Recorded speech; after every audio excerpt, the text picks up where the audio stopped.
What's going on, Not Move Nation? Today is Sunday, October 19th at 8:42 a.m. Eastern Time.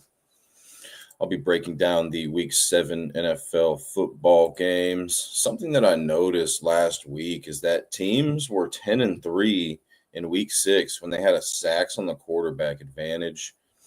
Now, in Week 5, they were 6-6 when they had a sacks advantage. But, just kind of shows you how important it is for a team to have a sacks on the quarterback advantage. The first game that we have on today's slate is the Rams and Jacksonville game over there in London.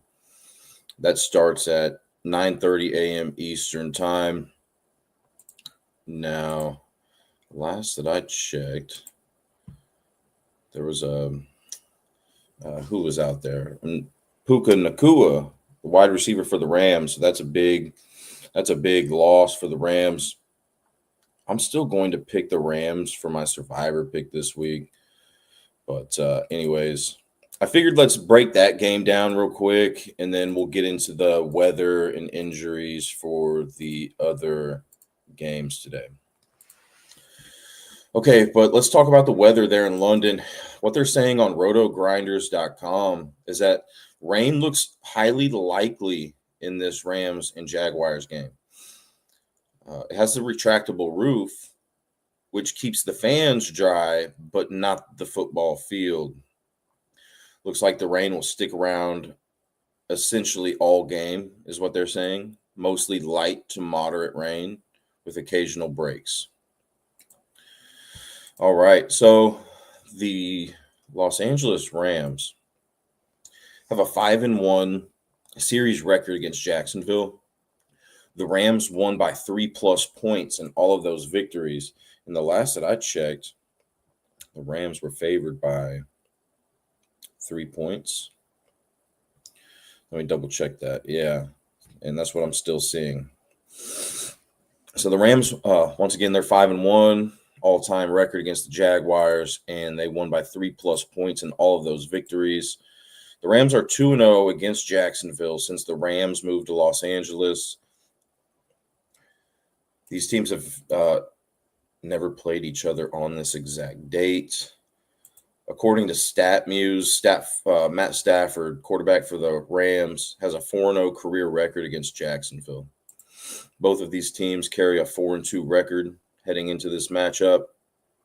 When I'm looking at the passing game, I see that the Rams have a big passing advantage. Now, obviously, with Nacua being out, that passing advantage probably goes down a little bit. But the Rams rank 3rd in passing yards per game this season, and Jacksonville ranks 30th in passing yards allowed per game. So, in that regard, Jacksonville has their hands full. And then Jacksonville, they've been doing okay this season. They rank 15th in passing yards per game. But the Rams have an above-average pass defense in regards to yards allowed per game. They rank 9th best. All right, so what I noticed is that Jacksonville also ranks 30th in opponent yards per completion. So I could see Jacksonville letting up some big passing gains through the air.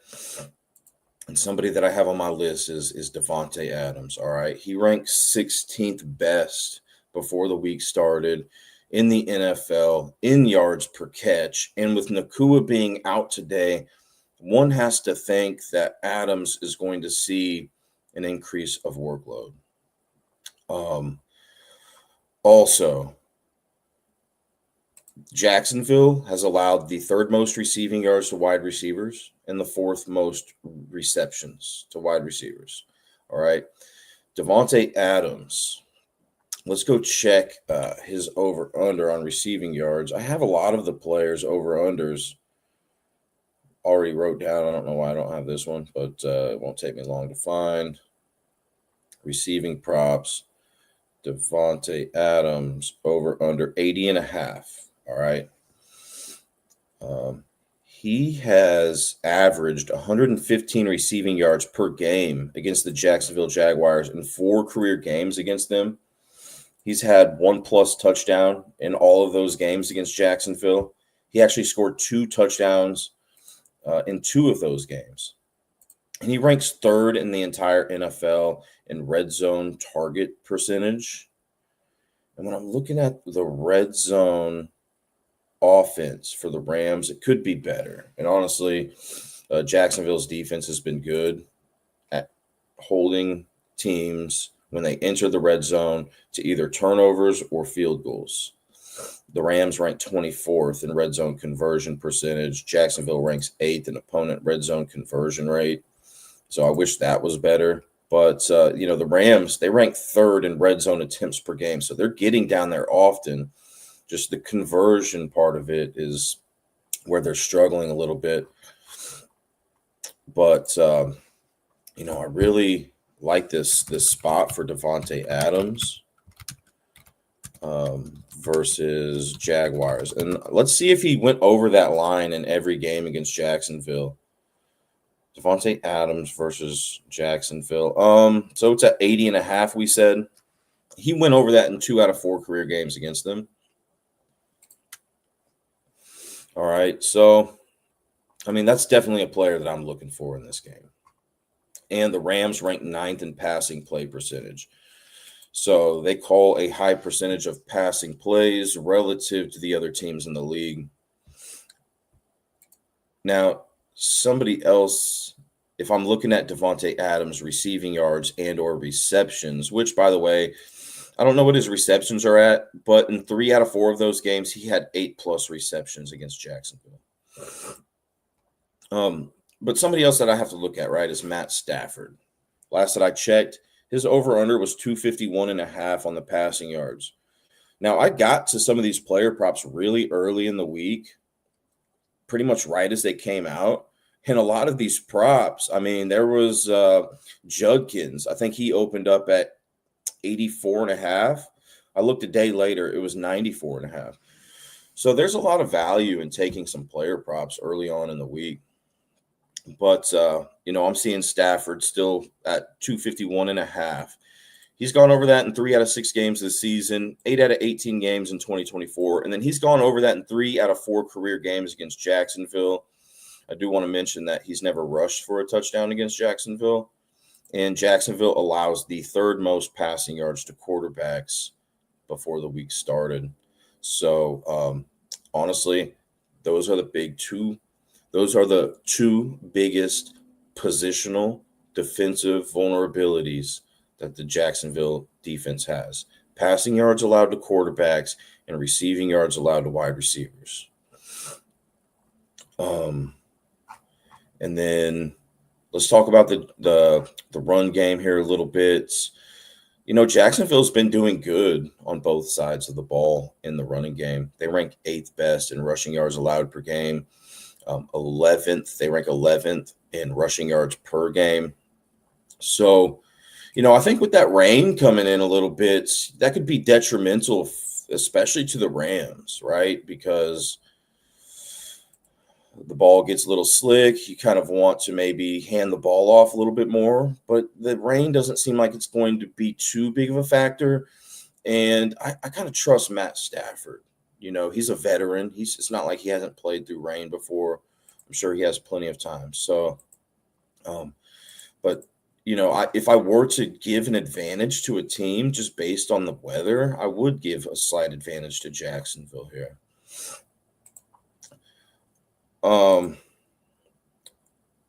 So let's see here. Jacksonville, they rank 15th in passing yards per game. The Rams rank 9th in passing yards allowed per game.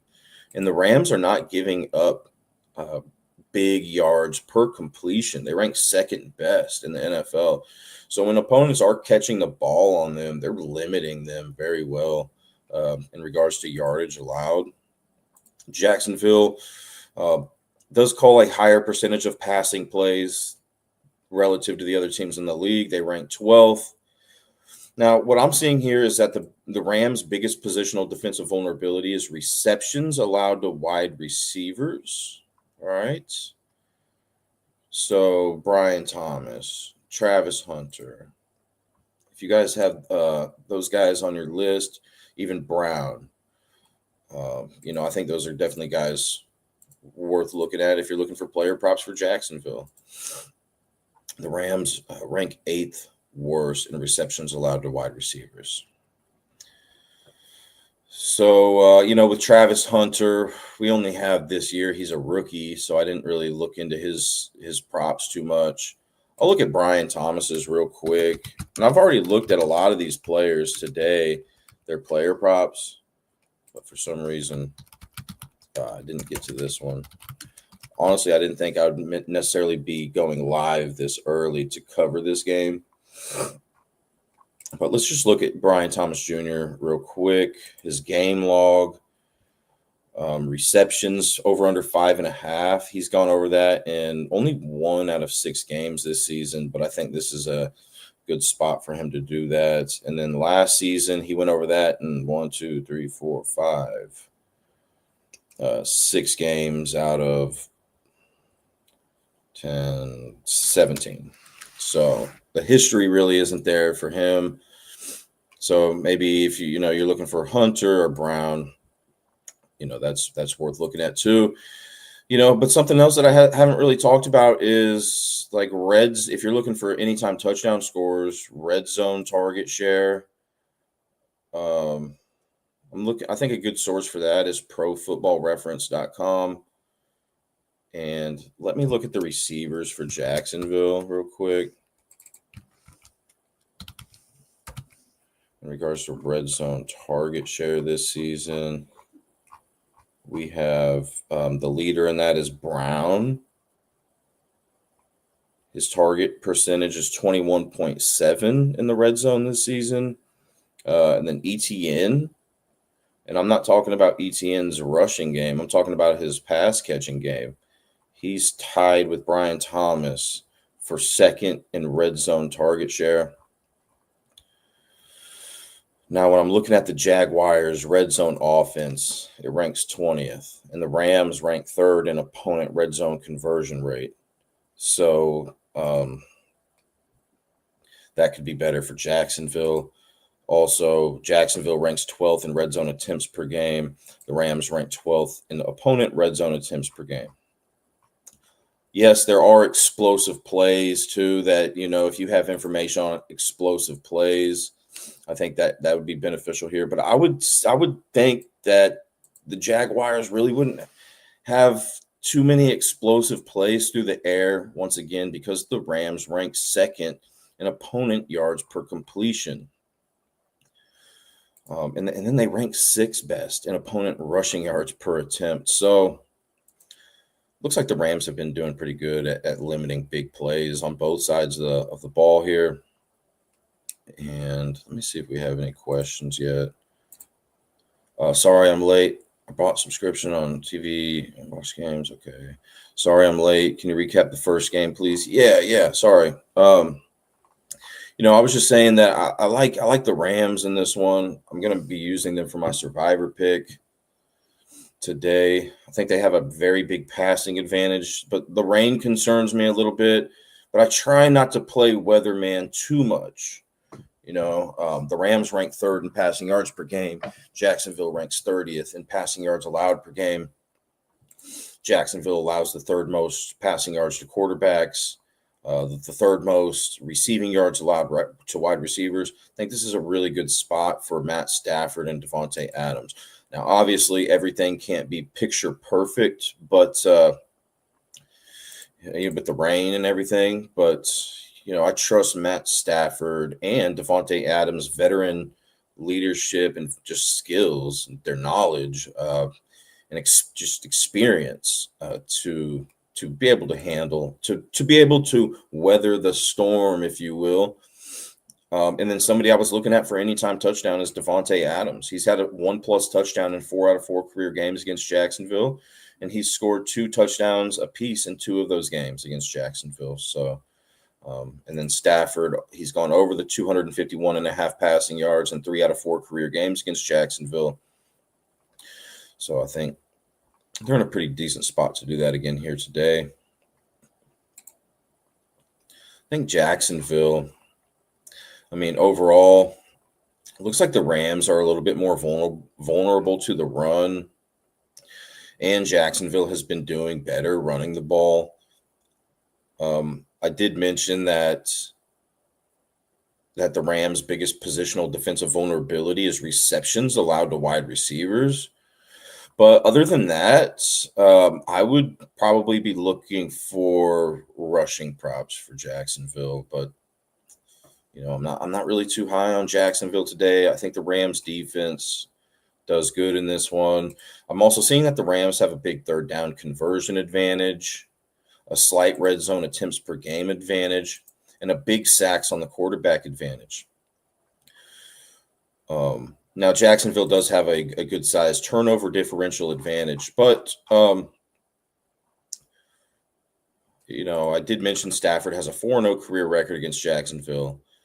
The Rams are 5-1 all time against the Jaguars. What else was I going to say about this one? I mentioned at the very start of the show that teams were 10-3 in week 6 when they had a sacks on the quarterback advantage, and the Rams have a big sacks on the quarterback advantage. And how I determine that is I take the Rams team sacks per game, compare that to Jacksonville's sacks allowed per game, and then do the same thing with Jacksonville. Jacksonville team sacks per game, Rams sacks allowed per game, and then compare both of those numbers. And I give the Rams a big sacks on the quarterback advantage. Trevor Lawrence rushing yards or attempts. So yeah, let's go take a look at his rushing yards. So quarterback rushing yards allowed. This is not per game. This is throughout the whole season, okay? And then I'm looking for the Rams. They look like they're about average in that category. Now, these numbers could lie a little bit since we're only going into week 7. So I kind of want to see who the Rams have played. What kind of mobile quarterbacks have they played? They've played Jalen Hurts. They've played Daniel Jones. So 2 mobile quarterbacks. So I really want to know how the Rams did in those games. So week 3 and week 4. And by the way, if any of you guys have any other questions as well, please feel free to ask. We're all in this together. I'm here to give you guys some information. I'm not necessarily take my picks or don't take my picks. You can make that decision yourself. You can fade, whatever you decide to do with this information is up to you, but I'll do the best I can to get you this information. It takes a lot of time, a lot of research to do this stuff. So, if I were watching a show like this, I would be, before the show, I would be looking at explosive plays allowed, special teams, things that I don't normally talk about. I do talk about those factors sometimes when we have just like a Monday Night Football game. But whenever we have a big slate like this, I don't have the time to zone in on every single factor. So if you bring some stuff to some information before the show, I think it'll help you guys tremendously. Okay. So I'm looking at the box score when the Rams played the Colts, and they held Daniel Jones to 1 carry, -1 yards. Okay. What about against Jalen Hurts and the Eagles? 9 carries, 40 yards. So the Rams really held those 2 mobile quarterbacks very well in regards to the rushing yards. But let's go look at what Trevor Lawrence's rushing yards are over under is. Trevor Lawrence, 16.5. 16.5. Lawrence over under 16.5. Trevor Lawrence game log is what I'll look up here. And he has gone over that line in only one game this season out of the 6 total games that he's played in. So, that's not great. Last season, only 2 out of 10 games, 20%. I'm trying to find spots, you know what I mean? I'm trying to find spots where I have a little bit better of historical data or even current data. Not everything is historical. Just because a player like Devontae Adams, for instance, he's been in the league a long time. Yeah, it's nice that he has this historical data, this favorable historical data against Jacksonville, but it's about what's he also doing this season. But I like the numbers this season too, and I think with Nakua being out, that gives him some more upside.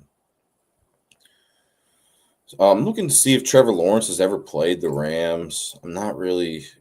Looks like he did, and he did not go over that rushing line. It looks like he's only played one career game against the Rams and didn't go over that rushing line. And just the way that the Rams defended against Hurts and Daniel Jones, I have to lean towards him going under that.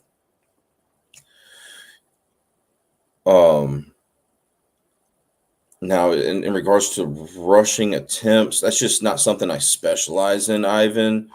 But, we can look at that. Rushing attempts allowed to quarterbacks. I'm looking at fantasy.nfl.com, by the way, guys. Fantasy points against. And I'm looking at rushing attempts allowed by Jacksonville to quarterbacks. They've only allowed, the Rams is what I'm looking for, right? The Rams have allowed 27. And so the Rams have played, 6 games this season. So I'll get out the handy-dandy calculator here. 27 divided by 6. So teams are averaging 4.5 carries per game against the Rams. The quarterbacks, I should say. The quarterbacks, the opposing quarterback against the Rams are averaging 4.5 carries per game. And then I would take, what does Trevor Lawrence average, and I don't even know what his line is, Ivan, but, I'm seeing that he's got 4 carries, 2 carries, 7, 10, and 3. So 28 total. All right. So let's get out the handy dandy calculator again. 28, and they've played 6 games this season. So he's averaging 4.6. Right. So what do we do? We said 4.5, right? So 4.66667 plus 4.5 divided by 2. I'm seeing he's going to have about 4 or 5 rushing attempts just based on that average alone. And then I would go, look at his maybe historical data against the Rams. But that's what I'm seeing. I'm actually interested to see what that line is, rushing attempts. I don't see anything for Trevor Lawrence. All right, but hopefully that helps you out.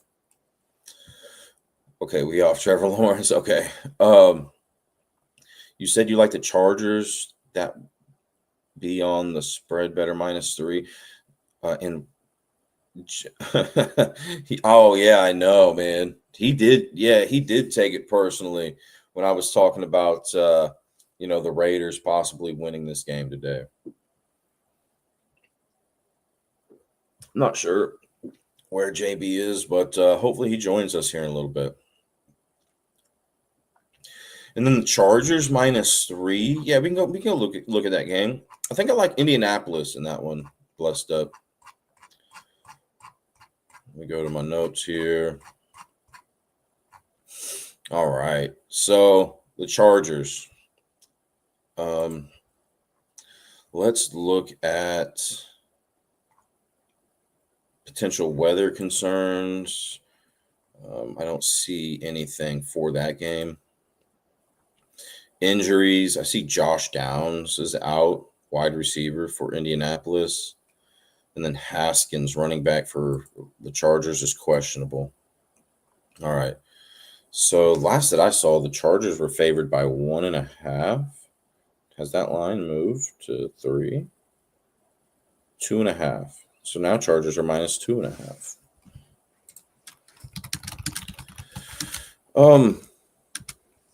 The Chargers do have a 20-11 all-time record against Indianapolis. The Chargers are 2-0 against the Colts since moving to Los Angeles. And the Colts carry a 5-1 record here. Chargers carry a 4-2 record into this game. Let's look at the passing. I don't see a clear passing advantage because Indianapolis ranks 5th in passing yards per game. The Chargers rank 9th, but the Colts' pass defense has been much more vulnerable than the Chargers. So, I would probably give the Chargers a slight passing advantage in this game. And another thing is that the Chargers rank 6th in passing play percentage. So they're calling a high percentage of passing plays, whereas the Colts are really establishing that run. They rank 27th in passing play percentage. In regards to the running game, excuse me. In regards to the running game, I give Indianapolis a good-sized rushing advantage. They have Jonathan Taylor. They rank 6th in rushing yards per game. And the Chargers rank 21st in rushing yards allowed per game. Whereas the Chargers, their rushing yards per game could be a little skewed, right? Because they had, that injury to Hampton. And they had that backup last week who stepped up in a big way. And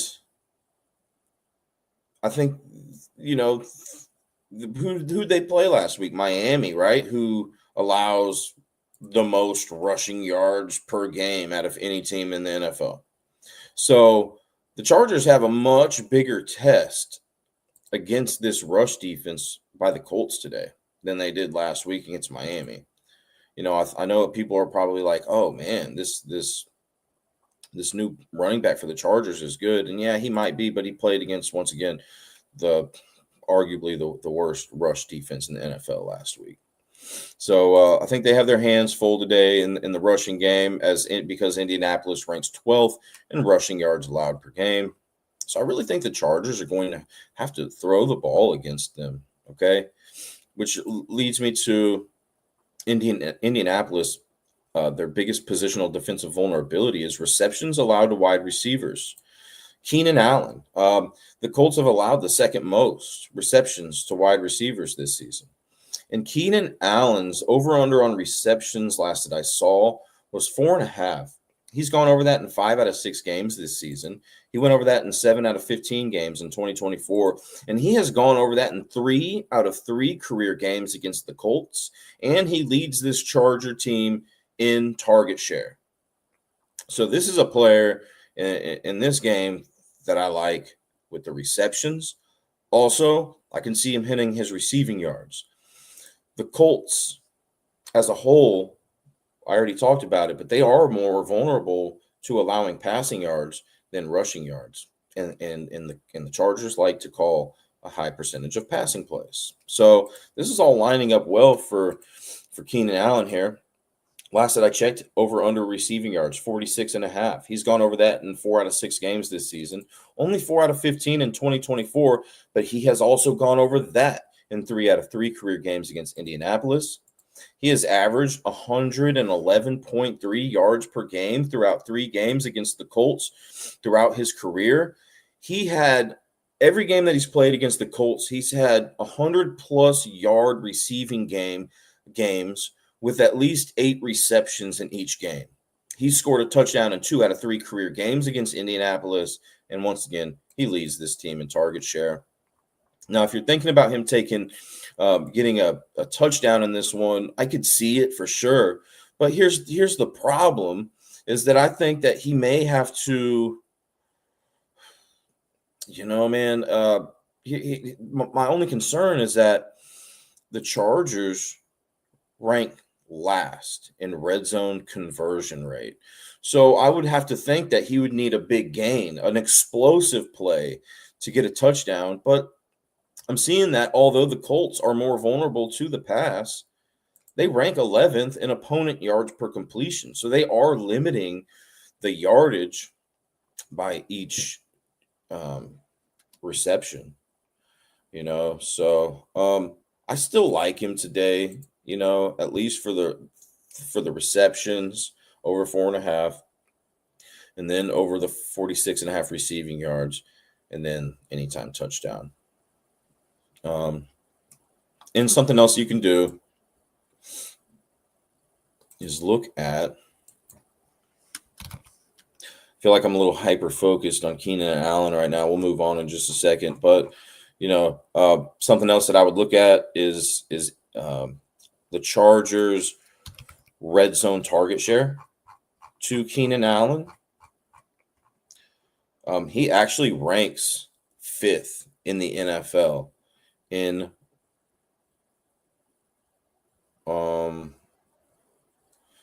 red zone targets, not red zone target percentage, but he does have a higher percentage of targets in the red zone than McConkey and Quentin Johnston. So, oh yeah, you're good, man. Yeah, I'd have to lean towards the Rams -3. I'm taking them for my survivor pick this week. But yeah, Ivan, -3. I'd have to lean towards that. 26-6 ATS this season. Take these 4 plays: Vikings, Denver, Chargers, and Jets. Says Kruno Talkic. All right, thanks for the picks, man. Okay, so what game are we still talking about here? Chargers, Indianapolis at Chargers. Okay. So yeah, I've already gave my thoughts about Keenan Allen. I think another player to look at here is Gadsden, the tight end for the Chargers. I don't know what his receiving yards and receptions are. They were not available when I was looking into this game, but if you got him on your radar, I could see him putting in some work. The Colts rank 7th worst in receiving yards allowed to tight ends, and then 6th worst in regards to receptions allowed to tight ends. And then let's talk about the Indianapolis offense a little bit. Chargers won't be able to pass the ball today. Look for a field goal game take Indy if needed to pick. Cool. Here we go. Let me put you up there on the board here. Okay. Let's talk about this Indianapolis offense a little bit. Now, the Chargers' biggest positional defensive vulnerability is rushing yards allowed to quarterbacks. All right. They rank 2nd worst. Hey, you too. Thank you, Kruno. Hope I'm pronouncing that right. And thanks for the information. The Chargers, once again, they allow the 2nd most rushing yards to quarterbacks. Last that I saw, Daniel Jones over under rushing yards, 16.5. He's gone over that in 3 out of 6 games this season. He went over that in 7 out of 10 games in 2024, and he's never played throughout against the Chargers throughout his career. But I like that. I like Daniel Jones rushing yards today, specifically because not only do the Chargers rank 2nd worst in rushing yards allowed to quarterbacks, but they're giving up big gains to opponents when they are rushing the ball. The Chargers rank 28th in opponent rushing yards per attempt. And please don't let that verbiage confuse you. I mean, or be intimidating to you. Basically, all I'm saying is that when teams are running the ball against the Chargers, they're getting big gains off of them. All right. Now, Jonathan Taylor's never played against the Chargers throughout his career, but I think this is a good spot for him. Okay. Now, I wish the Chargers maybe allowed a few more rushing yards to running backs this season. I wish they ranked a little bit worse. But look, they still rank 21st in rushing yards allowed per game, so below average. I already mentioned that they give up big gains to opposing players when they run the ball, opposing teams. And Jonathan Taylor ranks 8th best in the NFL in rushing yards per attempt. So I think, Jonathan Taylor could absolutely be in line for another great game here today. Once again, guys, the Colts love to run the ball. They rank 27th in passing play percentage. So there are not many teams that call a higher percentage of rushing plays than the Colts. Let me take a drink real quick. Please and thank you. All right. So I don't really give anybody a clear passing advantage, although I'd have to lean towards maybe the Chargers a little bit in that regard. I think the Colts have a bigger rushing advantage than the Chargers do passing advantage. I don't see a clear third down conversion advantage. I see that Indianapolis has a slight red zone conversion advantage. And that the Colts have a good-sized red zone attempts per game advantage. No other team gets into the red zone more often than the Colts this season. So there will be plenty of opportunities for the Colts to get touchdowns in this game, I feel like. Are they going to convert against the second-ranked Chargers opponent red zone conversion percentage? That's the question. I think they can. Indianapolis ranks 10th in red zone conversion rate. So I'm also seeing that Indianapolis has a big sacks on the quarterback advantage, a big turnover differential advantage. I like the Colts in this one. To cover that plus 2.5, I'd probably just take it up to 3. Or maybe, just kind of depends. I know a lot of people like to stack plays. Maybe, if you want to be a little bit on the safer side, plus 4.5. But I do like the Colts plus that 2.5, and I think the Colts will win this game. Let's move on.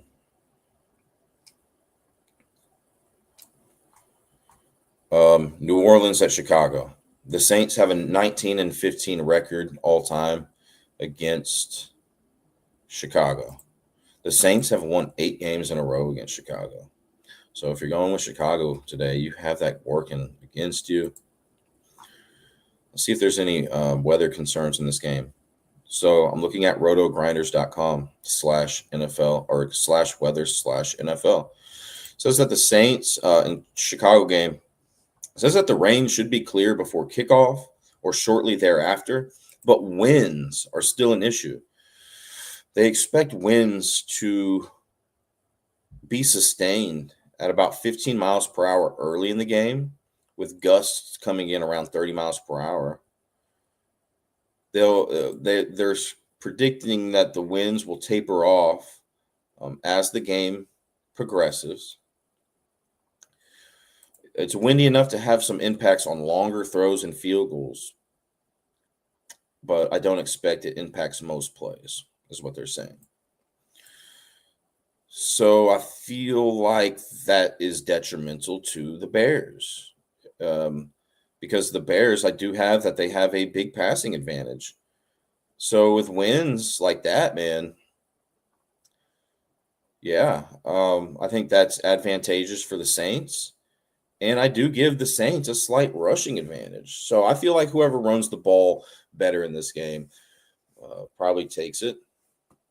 And I gotta lean towards New Orleans having that rushing advantage. The Saints ranked 19th best in rushing yards per game this season, and the Bears ranked 31st in rushing yards allowed per game. So the Bears allow the second most rushing yards per game to opposing teams. Kamara, running back for the Saints. I think he's got to be on the radar here, and same with Miller. All right. The Bears rank 7th worst in rushing yards allowed to running backs. The Bears are allowing the second most rushing yards per attempt to players. So teams are getting big gains off of Chicago when they're running the ball against them. Kendre Miller ranks 29th in rushing yards per game, and Alvin Kamara ranks 37th in rushing yards per game, or not per game, excuse me, guys, per attempt. Kendre Miller ranks 29th in rushing yards per attempt. Alvin Kamara ranks 37th. So I think both of these guys, you could see one or both of them break out for some long gains in this one.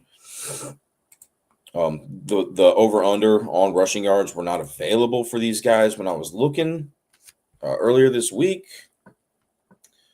I was really busy yesterday, so I didn't have time to look, but, that's where I would definitely be looking at if I were taking a prop in this one. That's probably, especially with the weather, that'd probably be the number one prop that I'd be looking into. Something rushing related for these guys, whether it's longest rushing attempt, or rushing yards just in general. Kamara, I don't necessarily know if he has like the same size role as he has in the past. So I'm a little less concerned about his historical data. And then Miller, I believe, he's a rookie. So it's tough to pinpoint the rookie props versus Bears. I'm just seeing what I can find real quick with a little search query of Kamara versus the Bears. 26 rushing yards, 67 and 28. So not the best history here. A touchdown in 1 out of 3 of those games. Kendre Miller, is he a rookie? I don't feel like. Okay, so he's been in the league a little bit. What was his? 35, over under 34 and a half, 35 and a half, 35 and a half. He's gone over that in 2 out of 6 games this season. Has he ever played against the Bears? Yeah, only had 1 rushing attempt in that game, but he did have a reception for 31 yards. All right. Anyways, those guys, although the historical data is not there, I think this is a very good spot for them. That is also, I just want to mention, Chicago's biggest positional defensive vulnerability. Rushing yards allowed to running backs. Now, the Saints' biggest positional defensive vulnerability is rushing yards allowed to quarterbacks, which, makes me want to look at Caleb Williams.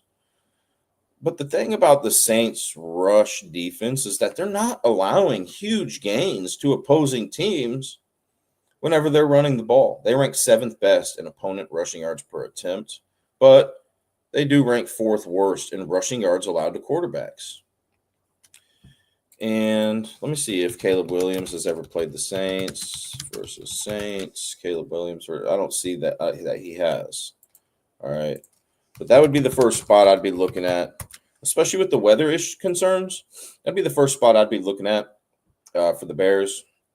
Caleb Williams, rushing yards. I don't know exactly what they are. A lot of these props weren't available when I was looking earlier this week. But I'm seeing 22.5 for Caleb Williams rushing yards. He's gone over that in 2 out of 5 games this season. So he's coming off a game where he had -2 rushing yards against Washington. So, I don't think he likes that. So maybe he comes out to run the ball a little bit more today. And, so I'm seeing that. We'll get to that game here just right next here, Ivan. So I'm seeing that Chicago has a big 3rd down conversion advantage, a big red zone conversion advantage. Seeing that New Orleans has a big red zone attempts per game advantage. New Orleans has a slight sacks on the quarterback advantage. The Bears have a sizable turnover differential advantage. Overall, though, I like the Saints with the points here. The plus, it was 4.5 last that I checked. Now it's at 3.5. I think really what does it for me is that the fact that the Saints have won 8 games in a row against Chicago. There's supposed to be, some weather concerns in this game a little bit that could impact long throws. and which I think is one of the Bears' stronger points, man. I mean, they have a lot of guys that pick up big gains when they catch the ball. Odunze ranks 19th in receiving yards per completion. Cole Kmet ranks 23rd. Luther Burden ranks 37th. DJ Moore, 68th. DeAndre Swift, 89th. We saw what he did in his last game, that 55-yard touchdown complete catch. So, yeah, give me the Saints here, and then let's move on to that Browns and Dolphins game. I did see that there were supposed to be some weather concerns in this Browns-Dolphin game as well. Let me scroll to that game here. Browns and Dolphins. Appreciate you guys for joining today. Good luck to everybody today. Browns and Dolphins. Here we go. Okay. So let's go check the weather out first, Ivan. Looking at, once again, rotogrinders.com/weather/NFL.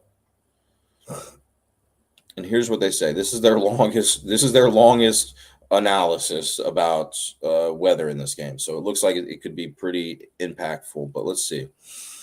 The general message I want to get across is what they're saying. The worst of the weather comes pregame, but it's still kind of crappy with some wind and rain in game. Wind gusts pregame should reach around 40 miles per hour, but in-game winds won't reach that level. I expect winds early in the game to be around or a bit over 15 mile per hour sustained, with gusts around 30 miles per hour. That should drop pretty quickly to below 15 miles per hour sustained and gusts around 25 miles per hour. At the tail end of the game, and perhaps after the game, the wind kicks back up again with winds over 20 miles per hour and gusts over 35 miles per hour. So let's say this game goes into overtime or there's some sort of a delay or something. They're expecting, the winds to pick back up.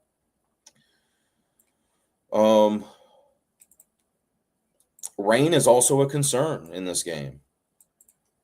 It's worse pregame, but still likely an issue during the game. So it seems as if basically this could be the biggest impacted game due to weather,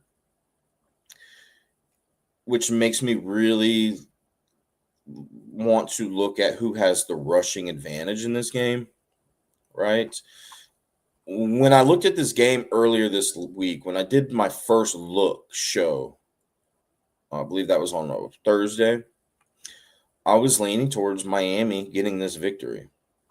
With this weather here, I am concerned about it, and I might have to change my pick.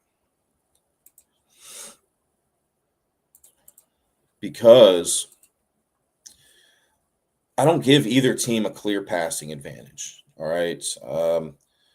Now, Cleveland's passing numbers, really all of their numbers are probably a little bit skewed since they have Dylan Gabriel that replaced Flacco. So, new quarterback. But, the defense of Cleveland, they rank 7th best in passing yards allowed per game. Miami's pass defense is much worse. But overall, I mean, I don't really know who to give the passing advantage to in this one. I think it's pretty close. All right. And both of these teams call a very high percentage of passing plays. But one thing that I can say is, and definitively say, is that Cleveland has the rushing advantage. And the big reason why is because of Cleveland's defense. Both of these teams, I mean, Miami ranks 27th, so they haven't been good at running the ball. They rank 27th at rushing yards per game. Cleveland right behind them, 28th in rushing yards per game. But Cleveland's rushing yards allowed per game is significantly better than Miami's. Cleveland ranks 3rd best in rushing yards allowed per game. The Dolphins rank last in rushing yards allowed per game, which makes me want to look towards Judkins, right? Miami's is also allowing the third most rushing yards per attempt. So teams are getting huge gains off Miami when they're running the ball. And Judkins ranks 20th best in the NFL in rushing yards per attempt. I already mentioned that this line was at 84.5 when it opened up. I saw it at 94.5 the day after that. So that just kind of tells you, how valuable some of these uh, props can be if you get on them early, because that's a big change, man. 10 yards can be the difference of winning and losing. And typically, what I've noticed is a lot of these lines seem to go up more than go down. Over under rushing yards, I'm interested to see what it is at right now. Rushing yards, Judkins, 92.5. So it's gone down a little bit since it spiked up to 94.5. But yeah, I saw it as low as 84.5. He's gone over that in 2 out of 5 games this season. Miami has allowed the most rushing yards to running backs this season. So I think this is a great spot for Judkins. I think, Cleveland could have some difficulties scoring. They rank 22nd in red zone conversion rate. Miami's done a great job on both sides of the ball in regards to red zone conversion rate. That's what really scares me about this taking the Cleveland Browns today, is Miami's been good at preventing touchdowns when teams enter the red zone, and they've been great at converting when they get into the red zone. They don't get into the red zone often, and Cleveland doesn't allow teams to get into the red zone often. But when Cleveland does allow teams to enter the red zone, they do not do a good job at holding them to a field goal or turnover. So that's the big concern with Cleveland today. I heard Browns haven't scored 18.5 team total in years. So let's see. So in week 1, Cleveland scored 16 points. Week 2, 17. Week 3, 13. Week 4, 10. Week 5, 17. Week 6, 9. Yeah. So that's a great statistic there, Ivan. Yeah, you're absolutely right. So if that team total is at 18.5 today, I mean, it sounds like a good time to take the under. But I am just, I always have a concern about something. And I have a concern that Judkins just runs all over the Dolphins' rush defense, because it's very poor. But once again, Cleveland, they don't get into the red zone often. And when they do, they don't convert very well. Miami doesn't get into the red zone often, but when they do get in, they are converting touchdowns very well. They rank 3rd best in that. In Cleveland, no other team allows other teams to score more touchdowns when they enter the red zone than Cleveland. But other than that, man, I see that Cleveland, I see that Miami has a slight sacks on the quarterback advantage, a slight turnover differential advantage. I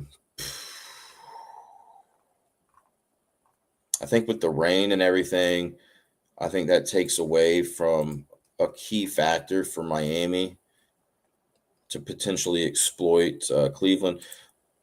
I liked Miami on the earlier this week.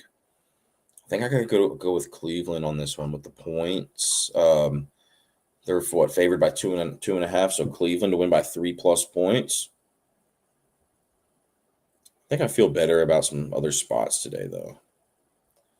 But yeah, cool. That London game kicked off. Also, David Njoku was out for Cleveland. So if you did want to take, a pass catcher, I think that Fannin guy, the tight end for Cleveland's been doing pretty good. And also Miami allows the 3rd most receiving yards to tight ends and the 9th most receptions. Miami's defense is much worse than Cleveland's, and I think that's what's going to come down to in this bad weather game. So yeah, give me Cleveland with the points here, and let's move on.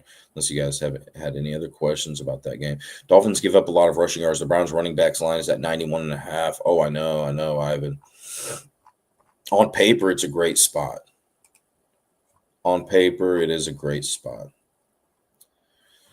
Let's talk about another fun game here. Let's skip that game for now. This was my hot take of the week here. Raiders at Chiefs.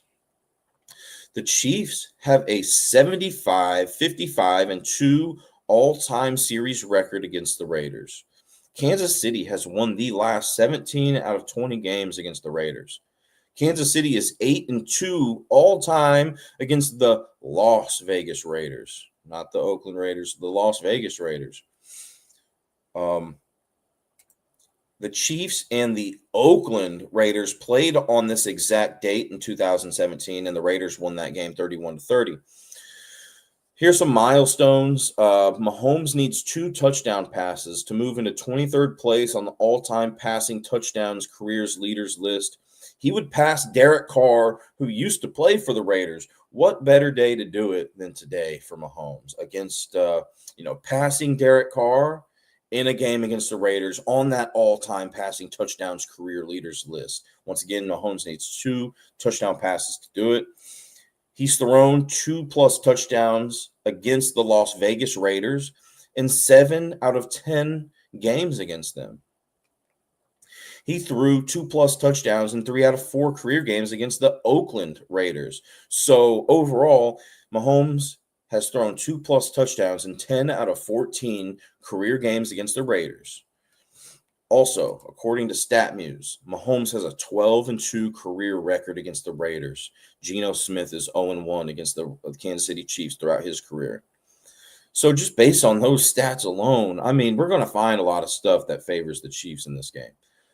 I said my hot take earlier this week is that the Las Vegas Raiders cover the plus 11.5. I'm going to stick by that. Great intel better with that Mahomes 2 touchdowns needed. I like it. Absolutely, man.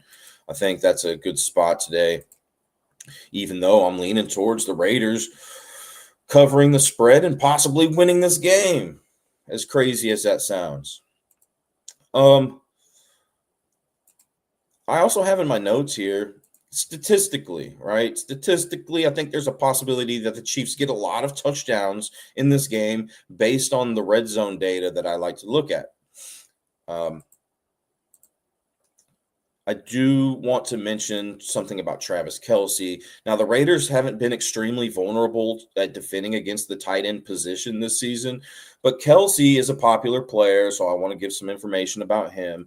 He has a touchdown in 8 out of 22 career games. So 36% of his games against the Raiders, he's had a touchdown. And then 40%, 4 out of 10 games against the Las Vegas Raiders, he's had 1+ touchdown. It's not somebody I'm necessarily looking to target or fade in this game, but I think that the player that I'd be looking for on the Chiefs to score a touchdown is Pacheco. You like Kelce receptions today, Ivan. Cool.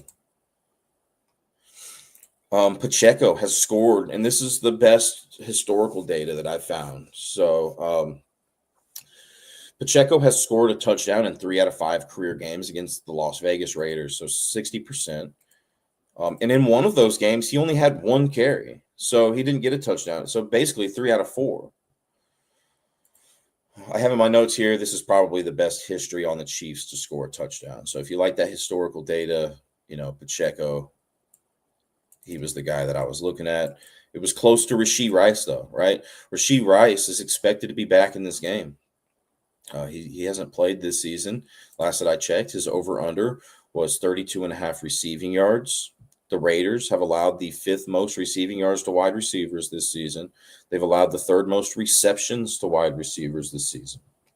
So based on that alone, and the fact that the Chiefs like to pass the ball, they rank 10th in passing play percentage, so they're calling a high percentage of passing plays relative to the other teams in the league. But here's my thing, man, is like if you think that the Raiders are going to get blown out, I think Chiefs rushing props are probably the way to go. If you think the Raiders are going to hang around a little bit, thinking the passing props are the way to go with the Chiefs. And I think the Raiders are going to hang around. So this is probably a spot that I'm thinking about targeting here. Rashee Rice over the 62.5 receiving yards. He went over that in 3 out of 4 games last season. He wasn't even targeted in the game that he didn't get it. So basically 3 out of 100% last season. He's gone over that in 1 out of 2 career games against the Raiders, the Las Vegas Raiders. And then he's played 2 career games against the Raiders and had 8 receptions for 107 yards and a touchdown in one of those games. The other game, he had 6 receptions, 57 receiving yards, and 0 touchdowns. So I thought, he's definitely worth a look here. And I think people will be a little hesitant on taking Rashee Rice props today because this is his first game back. People haven't seen him all year. I think he's kind of going under the radar here, and he could probably have a good game here. Xavier Worthy, over under 43.5 receiving yards. He's gone over that in 1 out of 4 games this season, 11 out of 20 games in 2024. He's gone over that in 1 out of 2 career games against the Raiders. In his most recent game, he had 5 receptions for 54 yards and no touchdowns. The other game, he had 4 receptions for 37 yards and a touchdown. Hollywood Brown. This is, the Chiefs they have a lot of weapons. So, Mahomes can really spread that ball around. I think Hollywood Brown is a good guy to look at here. His over-under, last that I checked, 23.5 receiving yards. He's gone over that in 6 out of 6 games this season. Every game, 100%. He went over that line in 3 out of 5 games in 2024. He's a perfect 100% against the Raiders throughout his career. 2 out of 2 times against the Raiders, he's gone over that. And then he also has a touchdown in 1 out of 2 games against the Raiders. So there are a lot of options here, for the Chiefs. Weather in Kansas City. Let's go check it out. Kansas City, Missouri weather. Right now, 49 degrees. 11 a.m. Central Time, 56 degrees. Looks like about 60 degrees, Ivan. And 60 to 65 degrees with winds somewhere between 6 to 9 miles per hour is what I'm seeing. So nothing too concerning in regards to weather. Now, the Raiders rank 10th best in rushing yards allowed per game. The Chiefs rank 14th in rushing yards per game. The Raiders haven't been allowing huge gains on the ground. I think Kansas City, I think they'll have to get it done through the air today if they want to win this game. I do just want to mention, I know people are maybe thinking about Mahomes getting a rushing touchdown. I'm not saying that I like it or don't like it, but I do want to give you some information to maybe help you with that decision, right? So he's only had 1 rushing touchdown in 10 career games against Las Vegas, and he's only scored 1 rushing touchdown in 1 out of 4 career games against Oakland. So overall, he's only had a rushing touchdown in 2 out of 14 total games against the Raiders. So the question is,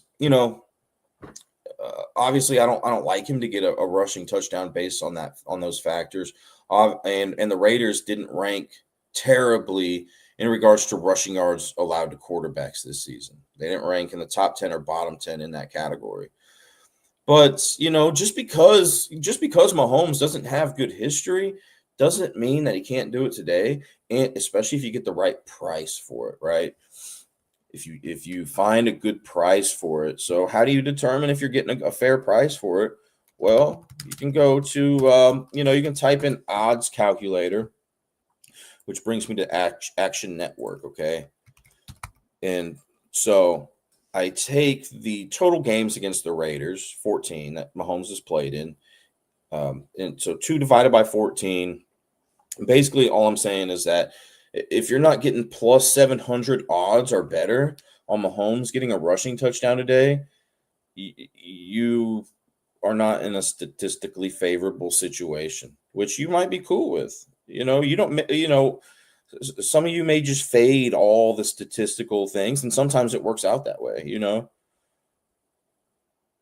But I am a believer if you put yourself in favorable statistical situations over time, you'll come out ahead.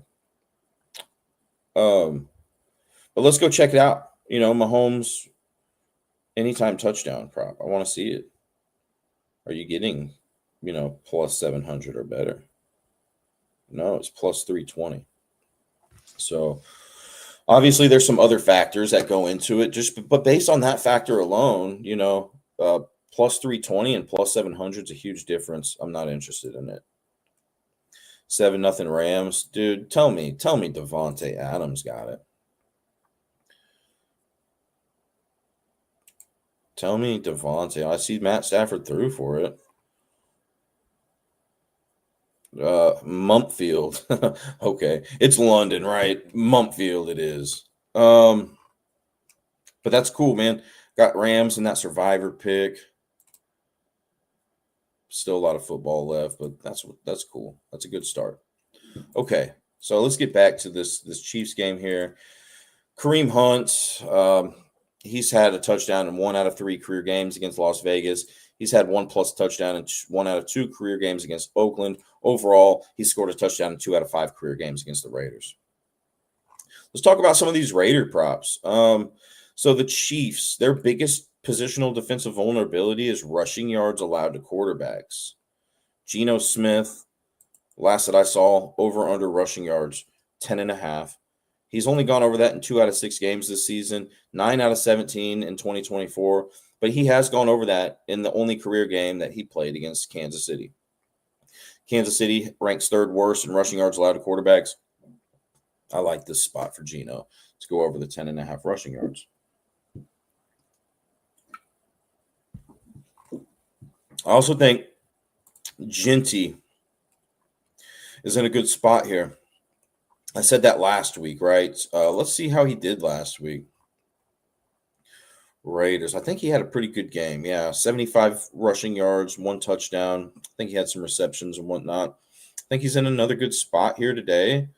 Maybe not as good, but I don't think too far behind. The Chiefs rank 19th in rushing yards allowed per game. The Chiefs' pass defense has been better relative to the other teams in the league.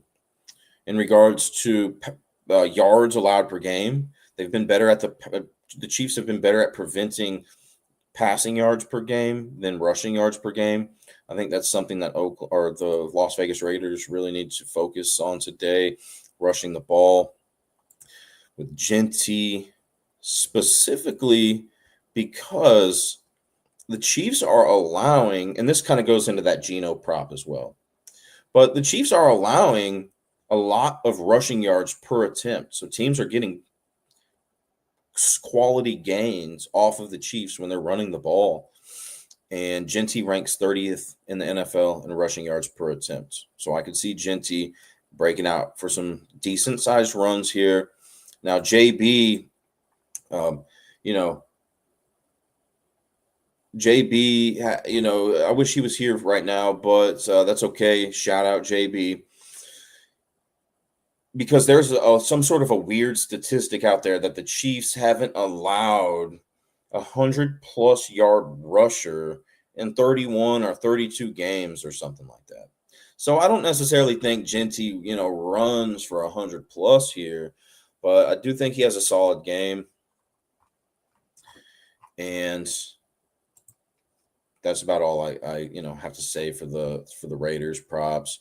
I think there was a player questionable, so I do want to mention Brock Bowers. Last that I saw, he's doubtful.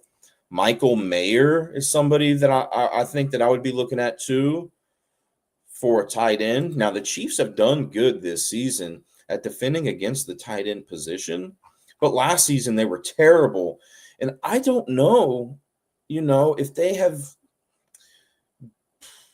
been truly tested. I think probably against Detroit. Their last game against Detroit with Laporta. Was Laporta in? I'm interested to see how they did against Laporta. 55 receiving yards for 5 receptions and a touchdown. I could see Michael Mayer doing good today, a sleepy player for the Raiders.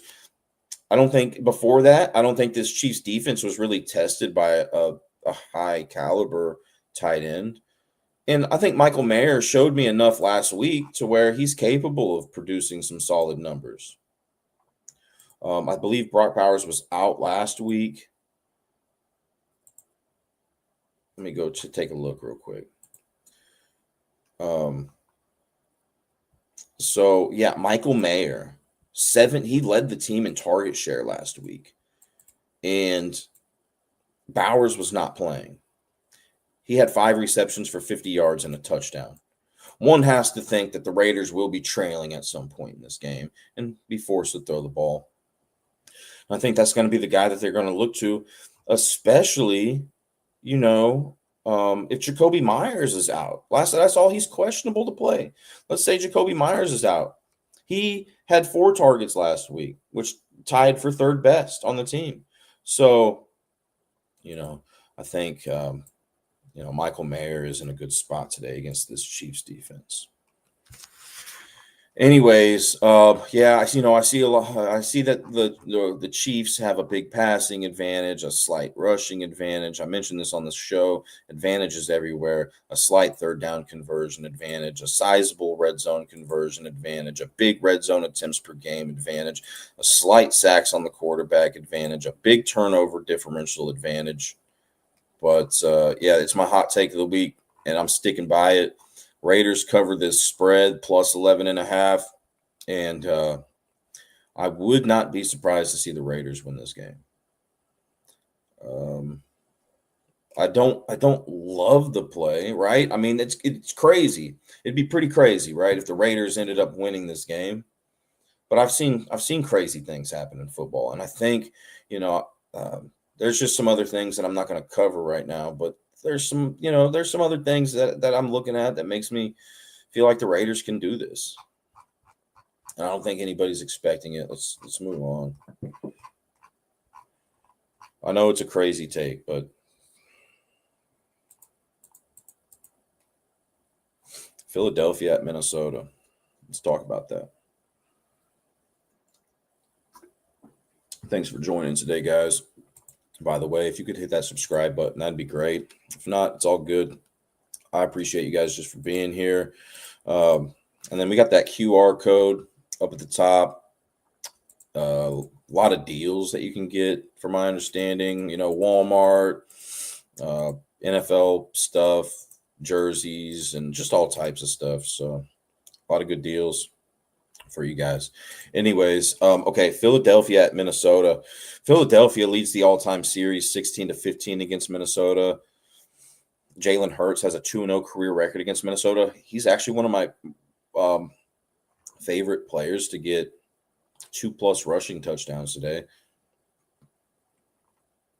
Now,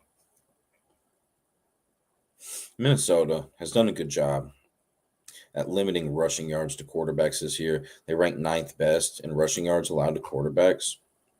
I'm interested to see how many rushing touchdowns they've allowed to quarterbacks. They've allowed 1. And what about in 2024?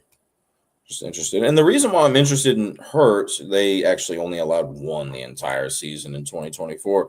So that's scary. But here's the thing, is that Jalen Hurts, we all know what that tush push is capable of and all that stuff, but he has scored 2+ rushing touchdowns in 2 out of 2 career games against Minnesota. He also threw an interception in each one of those games.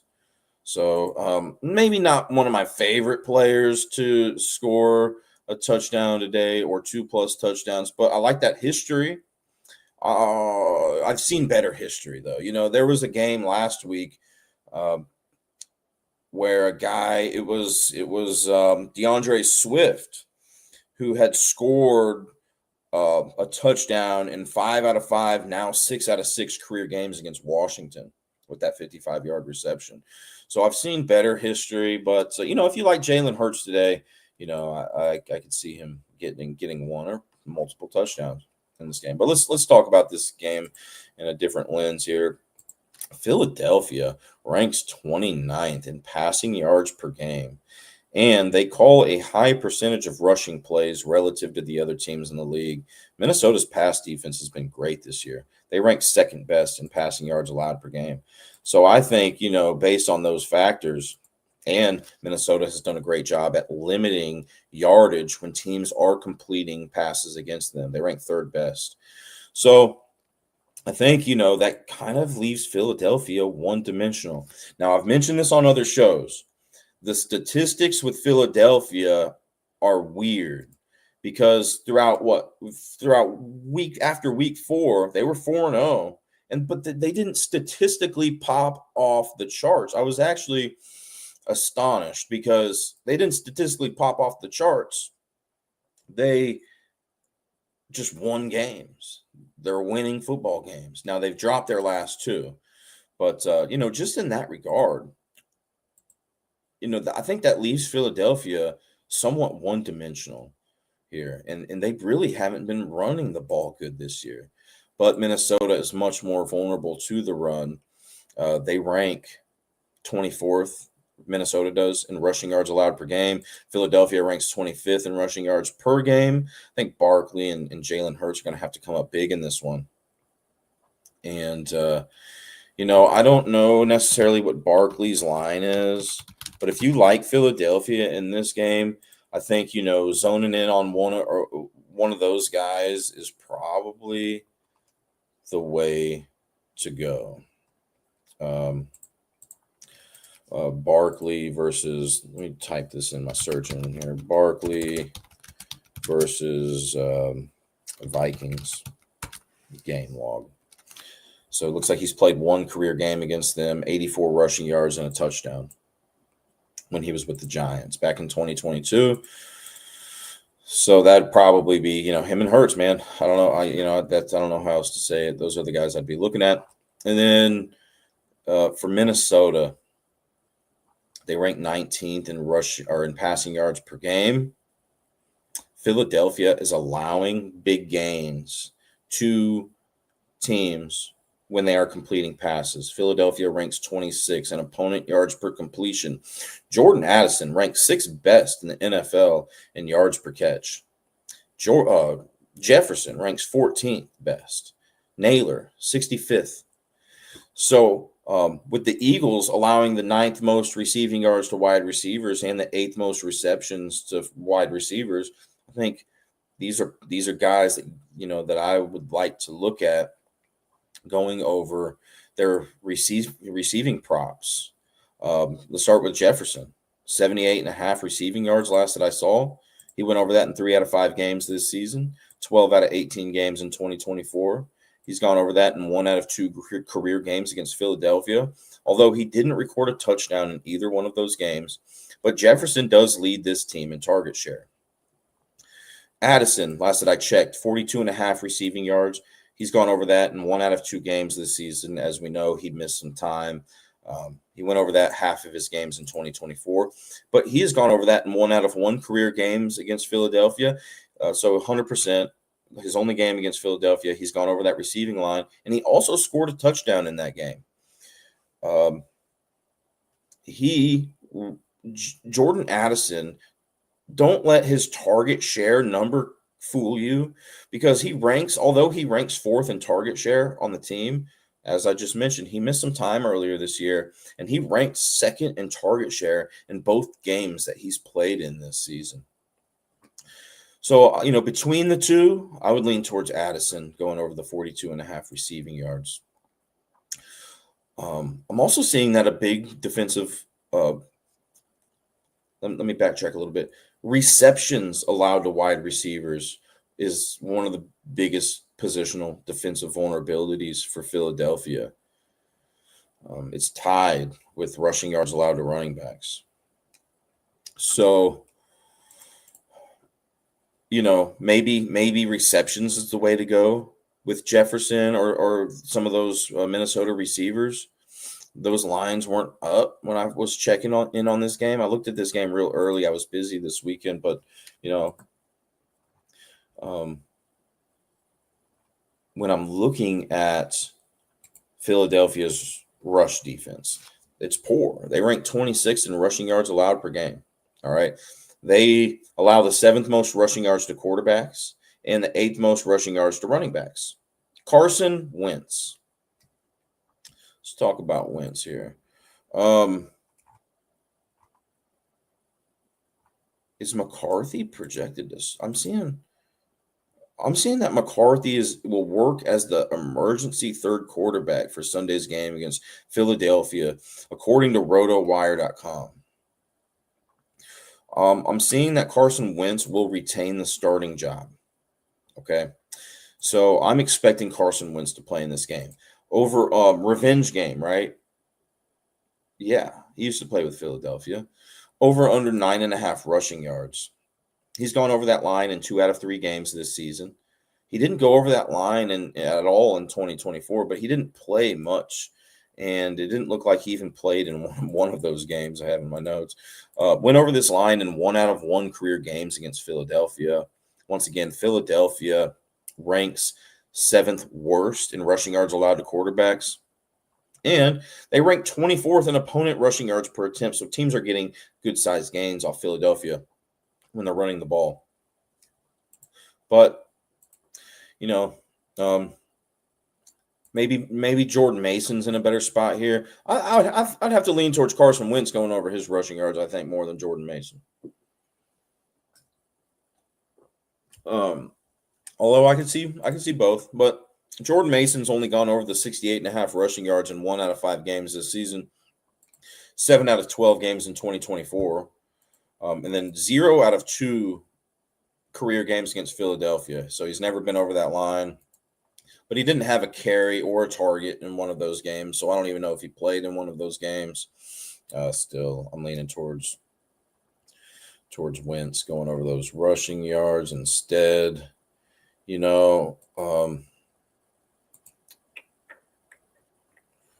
So, yeah, I give Minnesota the passing advantage here. Rushing advantage. Minnesota, I give them a slight advantage. Although, Philadelphia, they can get it clicking today with Barkley and Hurts. Wouldn't be surprised. I'm seeing that Philadelphia has a slight red zone conversion advantage. Minnesota gets into the Minnesota has a slight red zone attempts per game advantage, a slight sacks on the quarterback advantage Minnesota has. In Philadelphia, a good size turnover differential advantage. I'm leaning towards Minnesota in this game, but if you like Philadelphia, don't let me steer you away from it. Devontae Adams touchdown, cool, man. Yeah, man, he was one of my favorite players going into this game. I've mentioned that. I even mentioned that on the last show. He scored a touchdown in 4 out of 4 career games against Jacksonville. And he had 2 touchdowns apiece in 2 of those games. So it's nice whenever, you put in the work, you put in the time and the effort to, make some good picks and it pans out for you. But it builds character whenever you put in a lot of time and effort, because I've had weeks like that too. You put in a lot of time and energy into something and it doesn't quite pan out for you. Those are character building weeks.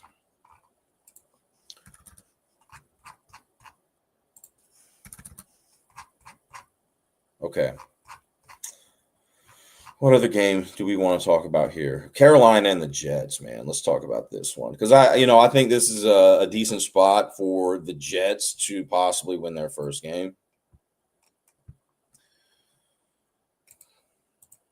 Carolina does have a 5-3 all-time record against the Jets. I also just want to mention Garrett Wilson's doubtful, wide receiver for the Jets, and he leads that Jets team in target share. He might even lead the NFL in target share. Don't quote me on that, but the Jets, maybe percentage-wise on the team, the Jets rely on him heavily. So, is that going to cause the Jets to mesh, or is this going to cause them to, implode?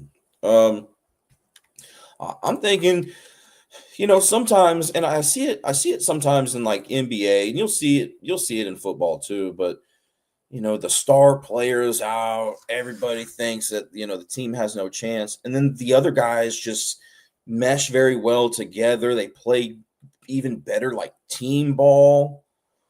And I'm feeling like the Jets can do that today. Let's go look at the weather. Winds here average around 50 in the Jets game. Winds here average around 15 miles per hour sustained, though it will be less than that at kickoff and perhaps a bit above by the end of the game. Gusts could reach 25 to 30 miles per hour in this game when the winds are at their peak in the fourth quarter. No rain. So one has to think that, whoever runs the ball better has even a bigger advantage in this game than most games. So Carolina, they have a 5-3 all-time record against the Jets. Carolina has won 3 games in a row against the Jets. These teams have never played each other on this exact date. Nick Folk needs 3 more field goals to move the kicker for the Jets. All right. Now I did mention that there's some wind issues, but if they get close or something, if he feels comfortable, Nick Folk needs 3 more field goals to move into 12th place on the all-time field goals made career leader list. He would pass Justin Tucker. So if you're into Nick Folk kicking props, you got that working with you. Now, I mentioned this before. Carolina, in a previous show, Carolina's been very good at home, but they're not at home. Today, they are on the road, and they are winless on the road. They lost by 16 points in week 1 to Jacksonville. They lost, at Arizona by 5 in week 2, and lost 42-13 at New England in week 4. So 2 of those games, they lost by 16 plus points. At home, though, Carolina has been very good. Now the Jets, yes, I understand they're 0-6, and they haven't won a game home or on the road.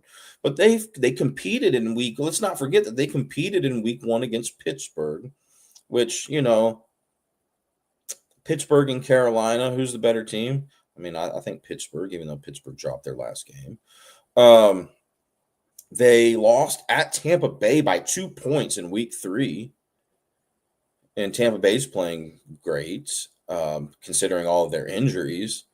And then they lost last week in London. They lost by 2 points against Denver. So they were competing in these games. Now, Garrett Wilson was available in those games, but let's look at this a little bit more. When it comes to the passing game, I don't really see a clear advantage for either of these teams. And yeah, the Jets rank worst in passing yards per game. Carolina's not much better, though. They rank 27th. But the Jets' pass defense has allowed fewer yards per game than Carolina. But let's be fair, with Garrett Wilson being doubtful, one would have to think that Carolina, specifically because of that, has a slight passing advantage in this game. In regards to the rushing game, I'm seeing Carolina also has a slight rushing advantage. Carolina ranks 4th best in rushing yards per game this season, believe it or not. I mean, well, I'm sure that's not too surprising considering the way Rico Dowdle has been running. But it looks like Hubbard's going to be getting back into the mix today. Okay, so that concerns me a little bit for Dowdle props. But the Jets have been much more vulnerable in yards per game allowed to the rush than the pass. And Carolina's been better at running the ball. So I think that, I think this really capitalizes, if, now that I'm thinking about it. The this really capitalizes on what Carolina likes to do best, and Jets, do worse. I think Carolina, is in a good spot in regards to all that. The Jets allow the 8th most rushing yards to quarterbacks this season. They allow the 10th most rushing yards to running backs this season. The Jets rank 18th in rushing yards per attempt. 18th. So the Jets are below average. When teams are running the ball against the Jets are slightly below average in regards to yardage allowed per rush attempt. Dowdle ranks 4th best in the NFL in rushing yards per attempt, and Hubbard ranks 28th. So I do think that Carolina is in a good spot here for the rushing attack. The question is, who's going to do it? Dowdle, Hubbard, Bryce Young. He's only gone over the 8.5 rushing yard total in 1 out of 6 games this season, but he did go over that in 9 out of 14 games in 2024. He's never played against the Jets. Dowdle, 59.5 rushing yards. He's gone over that line in 2 out of 6 games this season. But every game that Chuba Hubbard has played in this season, Dowdle has not gone over that line. I think with Dowdle, and I've talked about this on previous shows, I think with Dowdle, it's his productivity is really based on workload. When he has 18 plus carries, I just remember from some notes that I had, when he has 18 plus carries in a game, he's put up great numbers. The question is he going to get that today with Hubbard coming back in? I'm a little concerned about it. I also think that the general public is a little high on Dowdle right now, so I'm not looking to target him today. I think somebody that I would be willing to rock with is Hubbard. Over 34.5 rushing yards. He's gone over that line in 4 out of 4 games this season. He went over that line in 13 out of 15 games in 2024. So very, very good current data, very good 2024 data. And I think, obviously the reason why that line is so low is because this is his first game back, and Dowdle has been doing so well. So can you touch on Atlanta, San Francisco before we close the live? Yeah, for sure. Fields rushing yards, maybe a touchdown. Well, yeah. So let's talk about Fields a little bit. Carolina ranks 7th best in rushing yards allowed to quarterbacks. Okay. So let's go look to see who Carolina has played. Let's see if they've played really any mobile quarterbacks. Trevor Lawrence, he can run. The question is, will he run at times, right? Did they play Kyler Murray? I think Kyler probably played in week 2, right? I do want to, I think this is huge in this game. I think that is definitely one of the biggest offensive strengths for the Jets. And just by looking at the numbers, Carolina's done well at defending against quarterbacks rushing against them this year. But I want to look at it a little bit further because sometimes the numbers don't say everything. So I'm kind of interested in how they did against Drake May and maybe Kyler Murray, if Kyler Murray played. So let's go look at these box scores real quick. Drake May, they only allowed 3 carries for 11 yards. And Arizona to Kyler Murray, only 32 yards off 7 carries.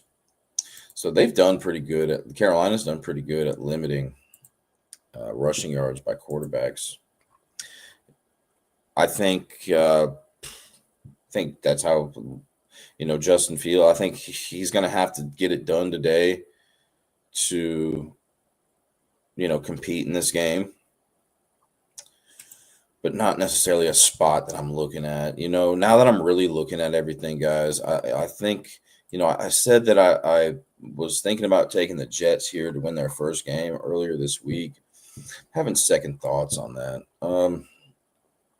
And one of the big reasons is because of that. The fact that he hasn't been doing great, or that the Carolina Panthers have been doing good at preventing quarterbacks from rushing on them. Um, but you know, the Jets rank fifth in rushing yards per game, and one of those factors is Brees Hall. You know, but Carolina ranks ninth best in rushing yards allowed per game. I think somebody that is worth targeting here is Mason Taylor. Okay, um, Mason Taylor, tight end for the Jets, 41 and a half receiving yards over under, 4.5 receptions over under. Carolina ranks worst in the NFL at defending against yards allowed to tight ends. Okay, they're the worst team. So Mason Taylor, fans, you got that going for you. Did I mention that Mason Taylor leads the team in target share? Since if Garrett Wilson does not play in this game, Mason Taylor leads this team in target share. And then, so he's only gone over the 41 and a half receiving yards and 4.5 receptions in 2 out of 6 games this season, both of those lines. Brees Hall should have a good game. You don't think? Man, yeah, I do. I do think Brees Hall could have a. I think they're going. If the Jets compete in this game, he's going to have to. I think him and Fields are going to have to run pretty good today. I'm concerned though because Carolina ranks ninth in rushing yards allowed per game. I got a weird feeling about this game, man. I just think the Jets can get it done somehow, and I was leaning towards them. I hate to backtrack on a pick or on a lean that I had earlier this week. But looking at the other stuff, guys, I mean, Carolina third down conversion advantage, a slight third down conversion advantage, a slight red zone conversion advantage, a big red zone attempts per game advantage, a slight sacks on the quarterback advantage, a slight turnover differential advantage. Yeah, I don't see it happening for the Jets in this one. But let me go look Brees Hall versus Panthers. Let's go check to see if he's had any history against the Panthers. Versus Panthers. It doesn't look like he's played against the Panthers. It looks like Carolina hasn't been specifically good nor bad at defending against receiving yards allowed to running backs. And Brees Hall is one of the target leaders. I think, with Wilson being out today, he's the second leader in target share on this team. Yeah. If Garrett Wilson is ultimately ruled out, Brees Hall is the second leader on this team in target share. So I would be leaning more towards Brees Hall. If I were to pick a Brees Hall prop, I'd probably be leaning more towards him getting over his receiving yards and or receptions than rushing props. But yeah, hey, let me keep it a buck with you guys. I could see the Jets winning this game, but I'm gonna have to lean towards Carolina minus the 1.5. That's the last that I saw. Let's see if there's any other questions about this game. Herbert rush attempts looks golden, but it's his first game back, says Ivan. I kind of like the first game taking props on players when it's their first game back because I think a lot of people are just hesitant on it. It's easy. It's easy, right? It's easy to take a player prop when you see a guy has come back from injury and he's had a great game in his previous game. Then everybody's on him the next game. It's I think that's where the true value is do you have the confidence in him on his first game back? Sometimes it works out, sometimes it doesn't, but that'd be something interesting to look at, really.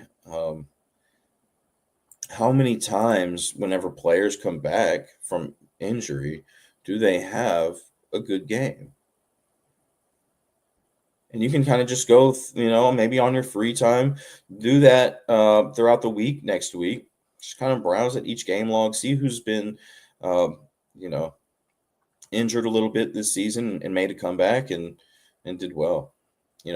Obviously Rashee Rice is one of those players on the radar today. But let's move on, Ivan, to Let's talk about. Do we want to talk about Giants and or Broncos? Yeah, let's talk about it. All right.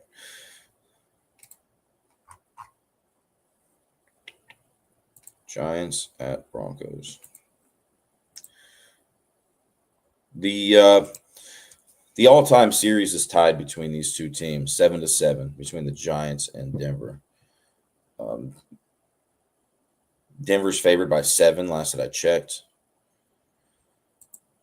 Darius Slayton is out, wide receiver for the Giants. I give Denver a big passing advantage in this game. A lot of that has to do with Denver's pass defense compared to the Giants' pass defense. Both of these teams are similar in passing yards per game. They're about league average. But Denver allows the third fewest passing yards per game to opposing teams. And the Giants, they rank 26th in passing yards allowed per game. Oh, 14-7. Was it a big touchdown pass? Or a big touchdown run? P. Washington. Oh, dude, I'm seeing it got called back. Or wait, what happened? Touchdown nullified, as what I'm seeing, Ivan.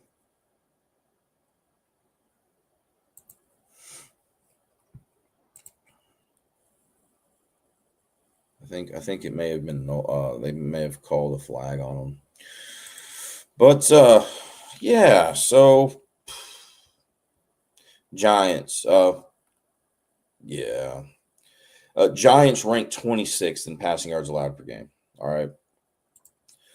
Now the Giants haven't been allowing huge completions to opposing teams. Whenever teams, can get a completion on the Giants, haven't been extremely vulnerable to allowing huge gains, but they are, allowing a lot of yards in that pass game.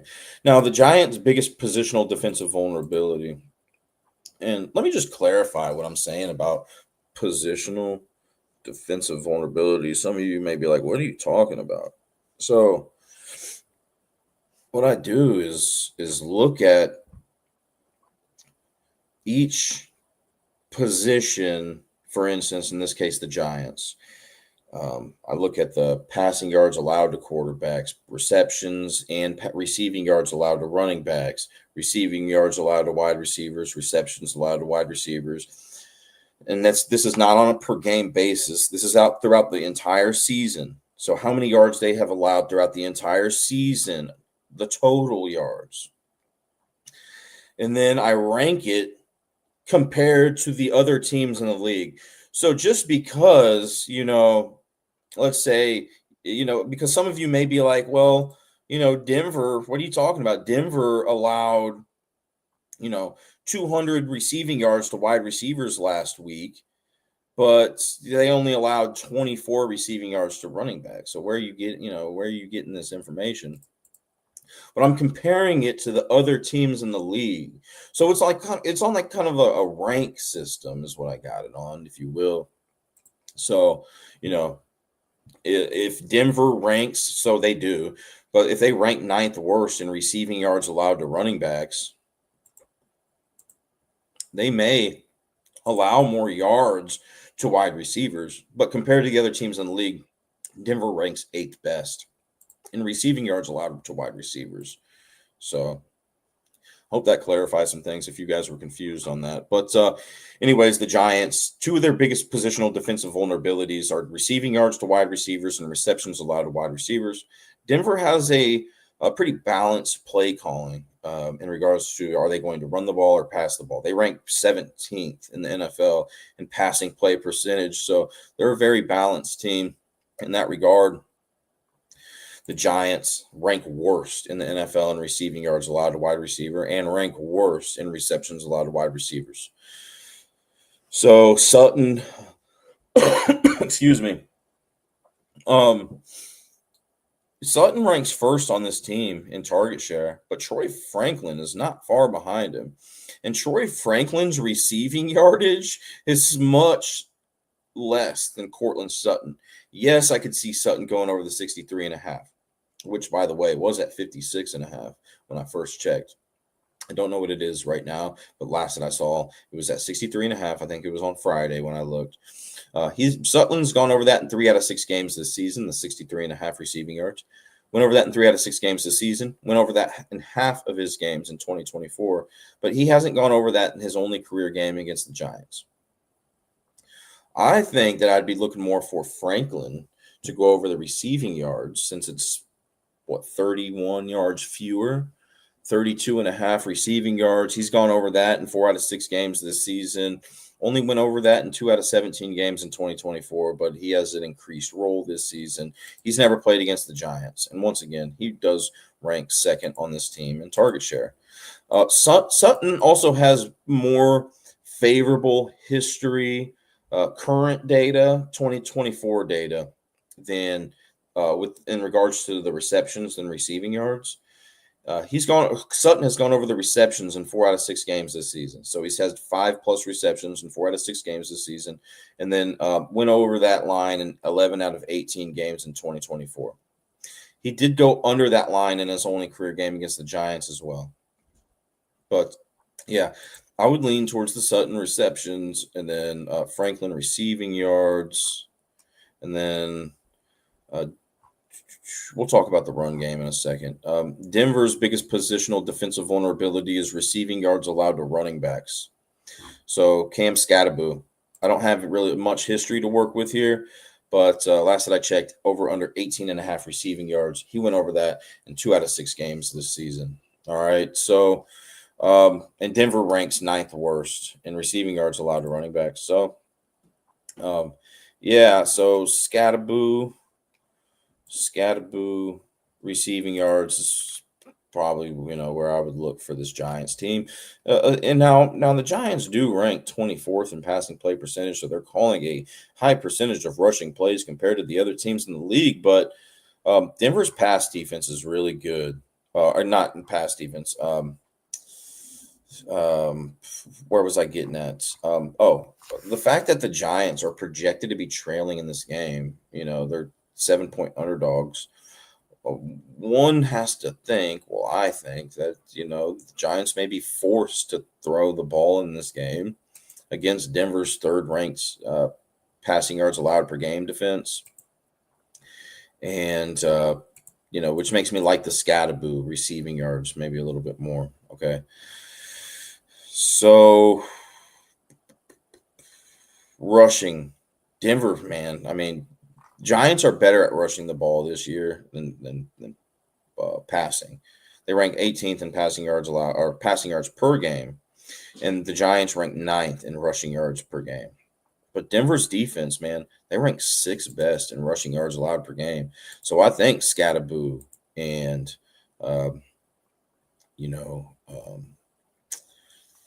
Dart have their hands full against this defense today, man. And Denver has allowed the 4th fewest rushing yards to quarterbacks. There were some games earlier this season where I liked the Giants, guys. I liked the Giants. It's not that I'm a Cowboys fan and just dislike the Giants. I actually enjoy watching these guys, Skattebo and Dart. I think they're fun to watch. But the reason why I took them against the Giants the reason why I took the Giants against the Chargers is because the Chargers were so bad at defending against quarterback rushing yards.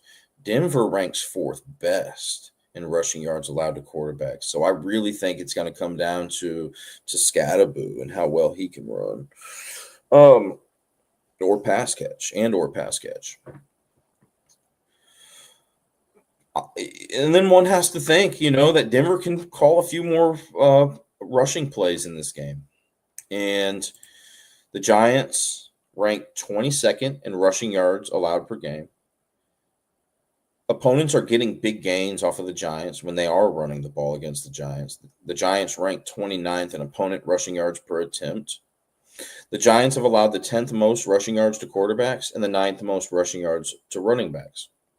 Bo Nix, over under 18.5 rushing yards. He's gone over that in 4 out of 6 games this season. Went over that in 11 out of 18 games in 2024. Giants upset once again. Ivan. Right on, man. Yeah, I'm rooting for you, to be honest, man. I want to see it, man.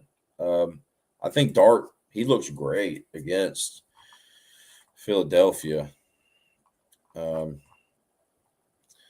So did Scatterbo.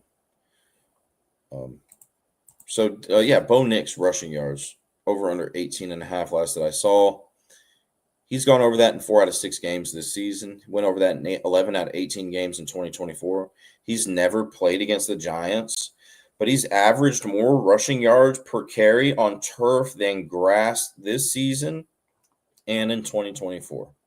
This game is being played on a grass field. And once again, he's averaged more rushing yards per carry on turf than grass.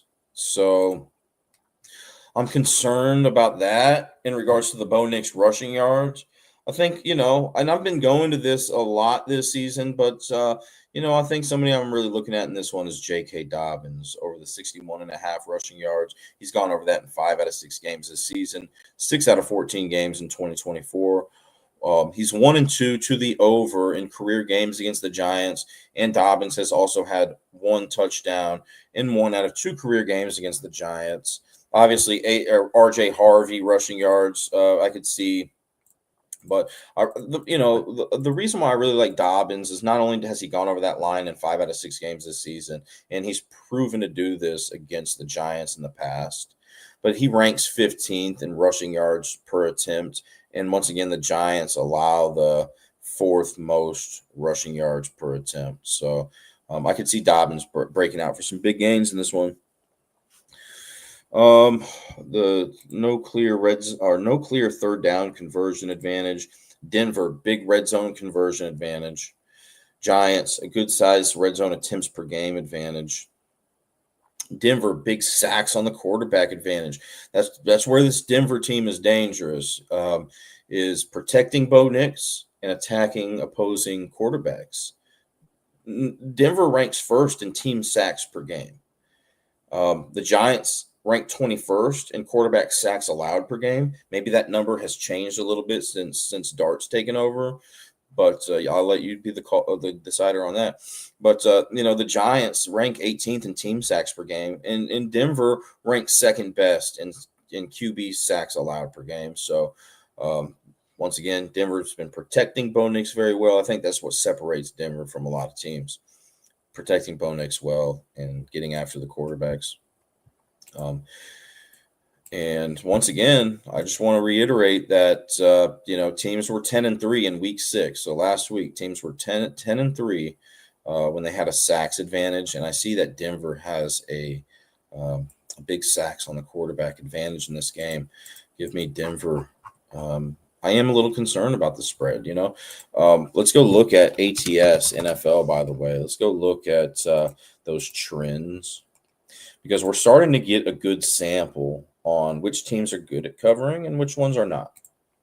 And I feel like Denver has struggled a little bit. Yeah, they're 3-1 against the spread this season, and the Giants are 3-3. So the Giants are not significantly better, but they are better.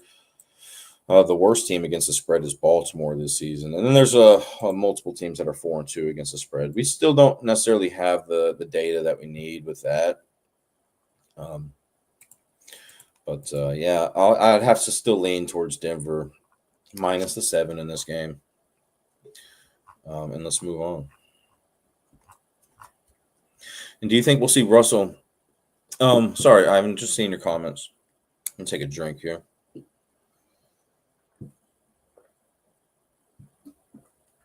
Oh. Parkinson touchdown. Cool. Sweet. Thanks for the update. So, what's the numbers on Giants allowing rushing to quarterbacks again? Said Ivan. The Giants ranked 10th worst. So the Giants, before the week started, allowed the 10th most rushing yards to quarterbacks. And then do you think we'll see Russell Wilson in this game? And Yo, didn't Dart get a little banged up last week? I'm not seeing any questionable concerns with him. But hey, man, if this Denver defense gets after him, I could see Russell Wilson coming in. And yeah, that changes everything, Ivan. If Russell Wilson ends up coming in this game, I like that angle there. I didn't think about that. You know who I really want to see? Maybe not in this game. I would rather if Dart. I don't want to see anybody get injured. But if Dart were to have to come out of this game, I would want to see Russell Wilson. But dude, I really like Jameis Winston. I think the Giants still have Winston. I want to see Winston play at least one game this season, man. So yeah, I'm leaning towards Denver in that one. Washington and Dallas. How many games do we have left here? Let me see if I missed any games too. We talked about that. New Orleans, Chicago, we talked about. Yeah. Miami, Cleveland, we talked about. New England and Tennessee. I guess we'll talk about that real quick. Calvin Ridley's out. Stephon Diggs is questionable. Wide receiver for New England. Questionable, but expected to play. Calvin Ridley, once again, he is out, and he's the wide receiver for Tennessee. This was a team that I was possibly going to take with my survivor pick this week. I ended up choosing the Rams. But New England has a 26-19-1 series record against Tennessee throughout history. Drake May is 0-1 against Tennessee throughout his career. Did I see any weather concerns in this game?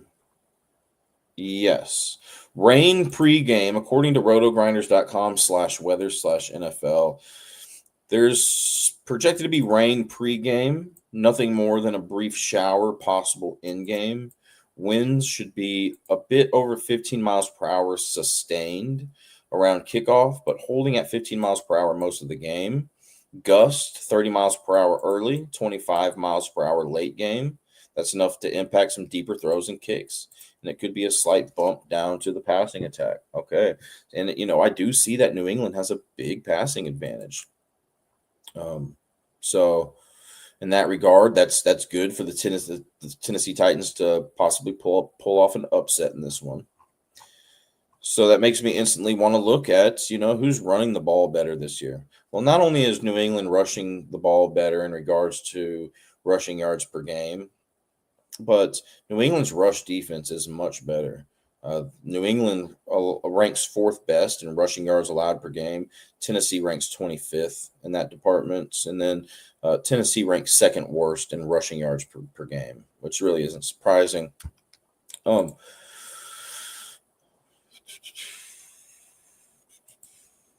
Okay, so Tennessee, I was looking at Drake May possibly rushing in this game, but Tennessee, although they've been bad against the run this year, they do rank 8th best before the week started. They rank 8th best in rushing yards allowed to quarterbacks, but they rank 4th worst in rushing yards allowed to running backs. And that's Tennessee's biggest positional defensive vulnerability. So if I'm New England today, I'm really looking to, utilize Stevenson and Henderson in that ground attack. Stevenson over under 44.5 rushing yards is where I'm seeing him at. He's only gone over that in 1 out of 6 games this season, but he did go over that in 9 out of 15 games in 2024. He's gone over that line in 1 out of 2 career games against Tennessee. And then Stevenson also had exactly 2 touchdowns in 1 career game against Tennessee. He's played 2 total career games against Tennessee. So I think, him scoring a touchdown today is a big possibility. And then Travion Henderson. He's a rookie. I'll let you decide if you want to make that play. But I could see him having a good game here as well. Also, I just want to mention that Tennessee is below average in opponent rushing yards per attempt. They rank 21st in that category. So teams are getting some good-sized gains off Tennessee when they're running the ball. Henderson ranks 39th in the NFL in rushing yards per attempt. So he's getting some quality gains when he's running the ball. And Stevenson is not far behind. He ranks 45th. I do want to mention Drake May ranks 34th. So although Tennessee has been doing good at preventing those quarterback rushing yards, who have they played? Bo Nix, Daniel Jones. So I would kind of maybe go look in those box scores to see how they did against those guys, because that those quarterback numbers can be skewed a little bit. I wouldn't be surprised to see Drake May go over his rushing yards today. I don't know what they are. It's just not something I'm specifically looking to target unless I see that, Tennessee held Bo Nix and or Daniel Jones to a few rushing yards there in week 1 and 3. But, Stephon Diggs, let's talk about him a little bit. Over under 52.5 receiving yards last that I checked. Tennessee has allowed the 8th most receiving yards to wide receivers. Stephon Diggs, last that I saw, he was questionable, but he's expected to play. Sometimes, people are a little hesitant to take player props when a player is questionable. I can't tell you how many times that I've seen those players that end up playing have huge games. And I know you probably have seen them too. But Stephon Diggs has averaged 111.5 receiving yards per game against the Titans in his career. He's played 4 games against them. He scored 1+ touchdown in 2 out of 4 of those games. But let's talk about New England's biggest positional defensive vulnerability. I do also want to mention that, Tennessee ranks 13th in passing yards allowed per game. Let me backtrack a little bit. They rank 13th in passing yards allowed per game, and then 17th in opponent yards per completion. So teams are doing okay when they're completing passes against Tennessee. It looks like they're getting bigger gains against Tennessee when they're running the ball. But Stephon Diggs does rank 51st in the NFL in yards per yards per catch, yards per completion, however you want to look at that. And then so I could see him possibly getting some good sized gains in here in this game. I'm seeing that New England does have that big red zone attempts per game advantage. So I think, looking at the red zone receiving stats, obviously there's so much information that we can look at here, guys. And I'm only one person, so I only have, so much time that I can look into things.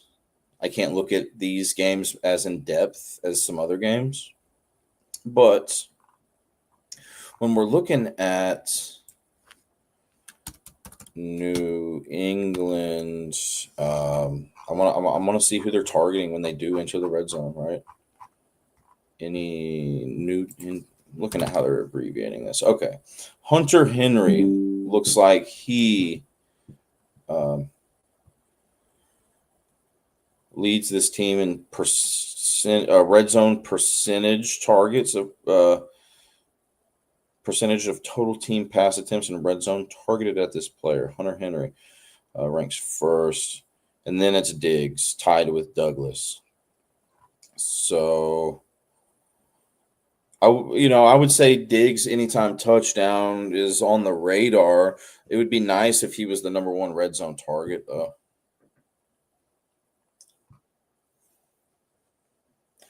Anyways, Tennessee's biggest positional defensive vulnerability: rushing yards allowed to running backs. Excuse me. We're working on New England here.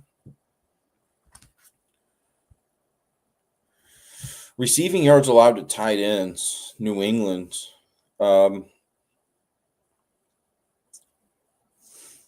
That's their biggest positional defensive vulnerability.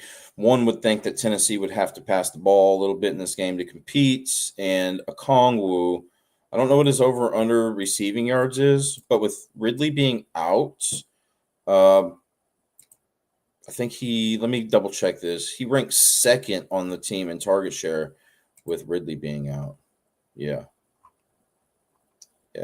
Tight end. I think that's a good sleepy tight end here today. And he's got a nice percentage, a high percentage of his passes are being caught. 77% catch rate for a Kongwu. So, and he was tied. Kongwu was tied with the most targets last week with Van Jefferson when Ridley was injured in the second quarter and didn't return after receiving one target. All right.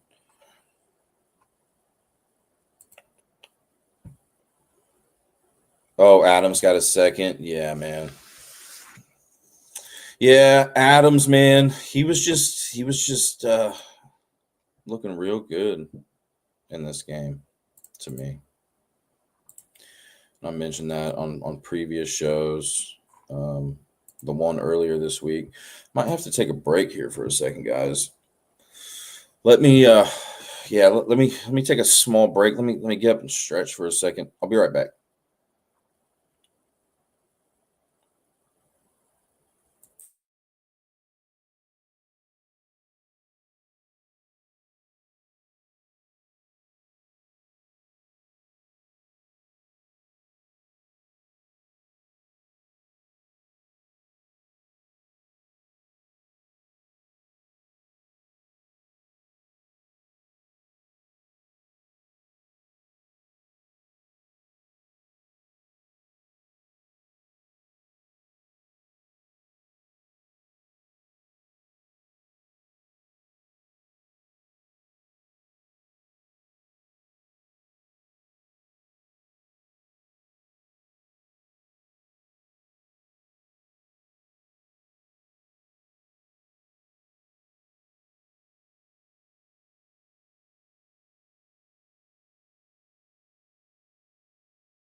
All right, thanks for your patience. Okay, so we were in that New England game. I have to lean New England in this one. Like I said, I thought about taking them in my survivor pick this week. I ended up taking the Rams, but yeah, New England. I got to lean towards them, not just getting this win, but getting covering in that one. And let's move on. We've already talked about the Raiders and Chiefs game. Philadelphia at Minnesota, talked about that. Carolina Jets, talked about that. Giants, Denver, Indianapolis, and Chargers. So what games do we have left? Washington at Dallas, Green Bay, Arizona, Atlanta, San Francisco. So we have 3 games left here to break down. All right. So Washington and Dallas. Dallas has a 79, 49, and 2 all-time series record against Washington. These teams played each other on this exact date in 1987, and Washington won 13-7. Dak Prescott has an 11-2 all-time record against Washington throughout his career. Yet Washington's favored to win this game. Last that I checked, I think that this could change because, look, man, Washington is depleted in regards to their wide receivers. I mean, McLaurin is out. Debo's out. Noah Brown is out. Noah Brown, Debo. So that line has changed from Washington -2.5 earlier this week to Dallas -1.5. If there's a team to still lose, it'd be my Dallas Cowboys, though. Okay, so Ertz is questionable, but he's expected to play the tight end for Washington. I see that Dallas has a sizable passing advantage, and I would give Dallas an even bigger passing advantage since all of those wide receivers for Washington are out today.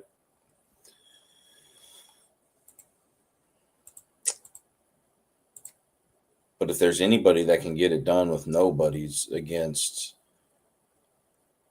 against a defense, it's against this Cowboys 32nd ranked passing yards allowed per game defense. I think for some of you who are playing like daily fantasy and stuff like that, I like daily fantasy, but I think like Luke McCaffrey could be a potential sleeper in this one, wide receiver for Washington. But I'm seeing that. Let's talk about Washington's biggest positional defensive vulnerability: receiving yards allowed to running backs. Dallas does call a high percentage of passing plays. They rank 5th in the NFL in passing play percentage. And so Javonte Williams, right? Washington ranks 4th worst, so they allow the 4th most receiving yards to running backs. Washington also allows the most yards per completion out of any team in the NFL. So teams are getting big gains off of Washington when they're passing the ball against them.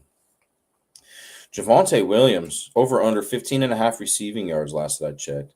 Now, he's only gone over that in 2 out of 6 games this season and only went over that in 8 out of 18 games in 2024. And he's 0-2 to the over in that line against Washington throughout his career. He also hasn't scored any touchdowns in 2 total games against Washington. Excuse me. But Javonte Williams ranks 3rd on the team in target share. But that could change because there have been multiple wide receivers that have missed some time for Dallas this season. And it looks like they might be back this game, is what I have in my notes here. Let's go check. Yeah, I'm seeing CeeDee Lamb is in. So that could take away some targets. But if Javonte Williams gets, 1-2 catches, I think he could get over that line. Once again, that's Washington's biggest positional defensive vulnerability. I would like some better history there from Javonte Williams, but anyways. Now, Dallas's biggest positional defensive vulnerability is everything. No. Passing yards allowed to quarterbacks and receiving yards allowed to running backs. So if you like, I didn't look at the prop, but if you like, cross key merits or some of these other 20 of the Washington running backs to get receiving yards today, I could see that. Passing yards allowed to quarterbacks. If you like Jaden Daniels going over that, and I think people will be hesitant about that today with, all the injuries that Washington has. But I think Jaden Daniels can still get it done against this weak Cowboys defense, pass defense, and just defense as a whole, right? Basically, everything's on the table, I think, for Washington against this defense. And you can find some good value here with some of these guys, like I was talking about, Jalen Lane, wide receiver, McCaffrey, Chris Moore. But I think, something that I'd really be looking at is Zach Ertz receptions. The Cowboys allow the 4th most receptions to tight ends. And let's go see Washington's target share. I think that's huge, So Zach Ertz ranks 1st on the team in target share since Debo is out. And with McLaurin being out, the next leader in target share is Jalen Lane, and then it's Chris Moore, and then Luke McCaffrey. So that's probably the order I would be looking at these props, receiving props for Washington: Ertz, Lane, Moore, McCaffrey. But the thing about McCaffrey, man, is he has 3 touchdowns this season. And he has an 80% catch rate, which is the leader on this team. Out of all the wide receivers and tight ends who have had 2 or more, or who have had 3 or more receptions this season. So if you're looking for an anytime touchdown score, I think Luke McCaffrey, could do that. But Ertz also has 3 touchdowns this season. That'd probably be another guy that I'd be looking for. And what I see here is Washington has a good-sized red zone conversion advantage. They rank 5th best when they enter the red zone at converting touchdowns. Dallas ranks 21st in opponent red zone conversion rate. Washington could do a better job at getting into the red zone, and I think this is one of those games where they could do that against, a weak Cowboy defense on all areas of the game. So, Jaden Daniels, right? Rushing yards. Cowboys allow the 9th most rushing yards to quarterbacks. Jaden Daniels, 47.5 over under rushing yards last that I checked. He went over that in 2 out of 4 games this season. So half of his games this season, he's gone over that. Half of his games in 2024, he's gone over that. And then half of his career games against Dallas, he's gone over that. He also did have a rushing touchdown in the game that he went over that line against the Cowboys. So if you like Jaden Daniels going over those rushing yards today, which I could see happen, I could also see him getting a rushing touchdown. So overall, I think my favorite plays for Washington, just statistically speaking, it's probably going to have to be the Ertz receptions. I don't know what they are, though. And then Jaden Daniels over the rushing yards. Jaden Daniels anytime touchdown. McCaffrey anytime touchdown is kind of how I'm feeling here. And then for the Cowboys, Washington's biggest positional defensive vulnerability is receiving. Oh, we already talked about that. Receiving yards allowed to running backs. Yeah. But here's what I'll say about the Cowboys, man. So they're very good at passing the ball. They rank 2nd best in passing yards per game. They like to call a high percentage of passing plays. Washington allows huge gains to opposing teams when they're passing the ball against them. No team allows more yards per completion than the Washington Commanders. Pickens ranks 11th best in the NFL in yards per catch. Turpin, don't know if he's in or out this game. And I'm getting a little fatigued now. But he ranks 25th in opponent yards per completion. CeeDee Lamb ranks 33rd. The Cowboys wide receivers are getting big gains when they are completing passes. And Washington, even though Dallas is allowing, big gains as well, McLaurin is the only one on this team that ranks in the top, I think, 100 yards per catch. Let me go look. McLaurin is in the top 100 in the NFL. McLaurin is the only guy that ranks in the top 100 on this Washington Commanders team in yards per catch. So, I think Washington may have to try to get it done at running the ball today, in which they very well could, right? Dallas is bad at defending against the run. Washington is actually better at running the ball in regards to yards per game than passing the ball. If I'm Washington today, I'm really looking to establish that run with Krosky Merritt, Jaden Daniels. Those are honestly, now that I'm thinking about it, probably the props that I'm really looking for. But I feel like Dallas is going to get this game. So that would make me lean more towards Washington passing attack. So I think that's what it comes down to, is what do you think is going to happen? Do you think Washington is going to, kind of control this game? If they do, I would expect them to run the ball. And Washington does like to run the ball. They call a high percentage of rushing plays compared to the other teams in the league. Which, would force Dallas to pass. I can see that type of game. For sure.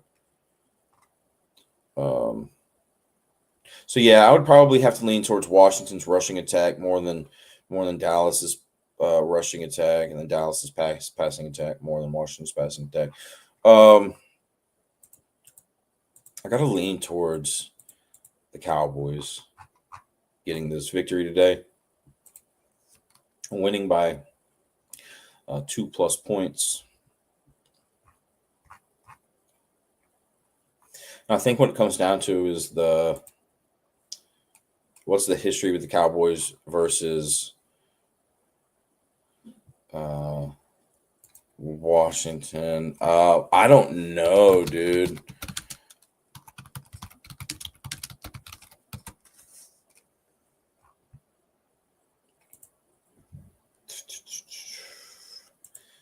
See, we would have to, let's see. We would have to subtract all of the time. So Dallas is 79, 49, and 2 all time against Washington. So let me do some math real quick. 1, 2, 3, 4, 5, 6, 7. Subtract 7 from the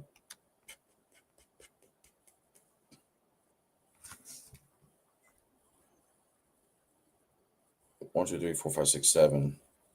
No. Subtract 6. All right. 1, 2, 3, 4, 5, 6. Subtract 6 from the wins Dallas has all time. And then subtract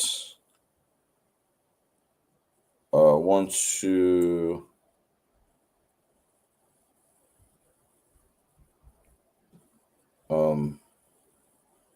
4 wins that Washington has. To answer your question, Ivan,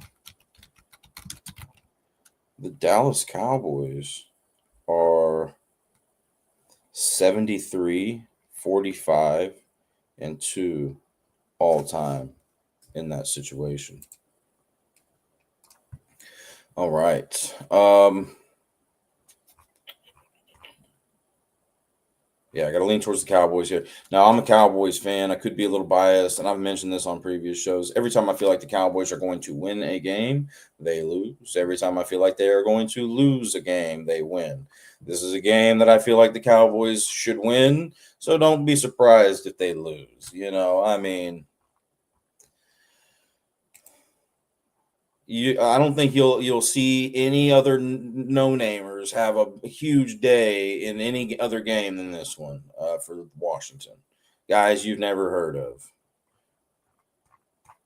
So let's move on here. Green Bay and Arizona. Green Bay leads the all-time series 47, 26, and 4 against the Cardinals. Green Bay is 7-5 all-time against the Arizona Cardinals. They used to be called the Phoenix Cardinals. So, anyways, Green Bay, last that I checked, they're favored by 6.5. I think this is a huge injury update to keep up to date with, right? Josh Jacobs, questionable with an illness. True game time decision is what I'm seeing. A true game time decision. If he's available, I think I love Josh Jacobs in this spot. Maybe not love, but I like him. I like him in this spot. What made me like Josh Jacobs so much? I don't really remember. Okay. But anyways, let's look at this other stuff.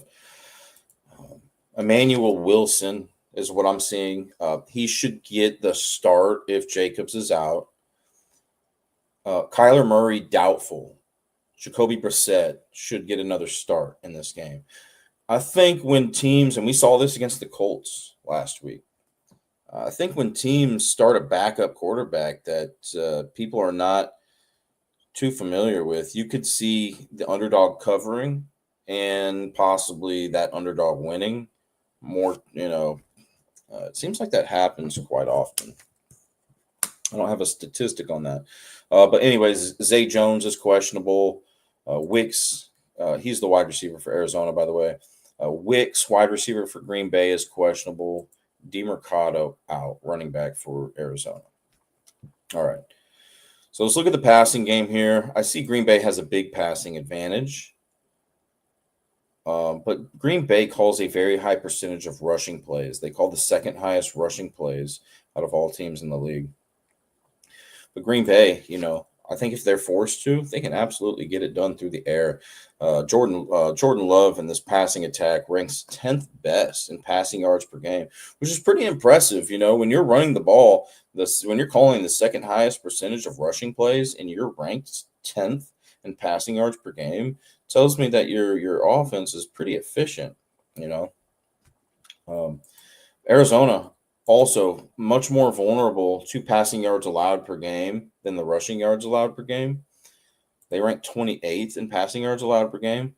So I think that Green Bay on paper is in a very favorable passing situation here today. But the question is, will they have to pass the ball a lot? They're favored by 7 against the Cardinals, because I don't think they'll opt to pass the ball a lot unless forced to. But by that, I mean being down late in the game or a close game near the end. Arizona, Green Bay's passing defense is good. Arizona's passing offense is bad. I see that Green Bay has a big rushing advantage. I think really what that comes down to is the fact that Green Bay ranks first in rushing yards allowed per game. Green Bay, a lot of advantages everywhere. Big sacks advantage, slight red zone attempts per game advantage, slight red zone conversion advantage, slight third down conversion advantage. I would give Arizona a slight turnover differential advantage. Now, both of these teams' biggest positional defensive vulnerabilities are receptions allowed to tight ends. So Tucker Kraft, I think he's one of the leaders in target share on this team. Let's go take a gander. Tucker Kraft ranks second on this team in target share. Last that I checked, his over-under receptions was 3.5. He's gone over that in 2 out of 5 games this season. Only 33% of his games in 2024 went under that in his only career game against Arizona. But I could see him getting that today. Not a spot that some people will look at this and be like, Arizona allows the most receptions to tight ends. Of course he's going to get it. It was kind of like that last week. I think it was Green Bay was in another favorable situation last week. Who did they play? Cincinnati, right? And one would think, Cincinnati's pass defense is terrible. Yeah, they are, but Green Bay really wasn't forced to pass the ball a whole lot in that game. So I'm kind of getting the same vibes in this one. Maybe Tucker Kraft hits that receiving line because he does rank second best on this team and 21st in the entire NFL in yards per catch. Arizona is slightly below average in opponent yards per completion. So I could see him going over that. If you like it, I like it. Not necessarily a spot that I'm specifically looking to target. Now, a team that I think might be forced to pass in this game is Arizona, right? Which leads me to Trey McBride's receptions. I mentioned that is Green Bay's biggest positional defensive vulnerability. It's high. It's 6.5 receptions last that I saw. He went over that in 2 out of 6 games this season, half of his games in 2024, and he has gone over that reception line in his only career game against Green Bay. So that's somebody that I would be looking for. I also have on my list here Josh Jacobs over 2.5 receptions. Arizona allows the 4th most receptions to running backs. I know when we think of Josh Jacobs, we think of rushing, but I'm thinking, 2.5 getting 3+ receptions is doable. And he's also gone over that in 3 out of 5 games this season, 1 out of 2 career games against Green Bay. He's tied for 3rd on the entire team in target share. So, the question is, will he get that volume? Not necessarily a game that I'm looking to target player props, but maybe, I'm thinking some Green Bay touchdowns in this one because here's the thing. Green Bay ranks 4th best in red zone attempts per game and 6th best in red zone conversion rate. Now that I'm looking at it, I think this is maybe one of the better spots for anytime touchdown. And so we can look at, and which is why I was leaning towards Josh Jacobs. As I mentioned, Green Bay likes to run the ball. Josh Jacobs ranks fourth in attempts, carries, 23 carries, 23 rushing attempts. He ranks fourth in red zone rushing attempts in the entire NFL.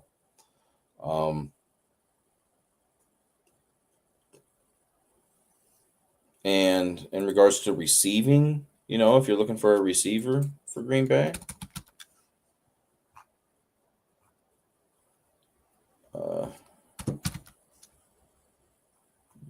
Dobbs leads the team in targets inside the 20-yard line, and then it's Tucker Kraft.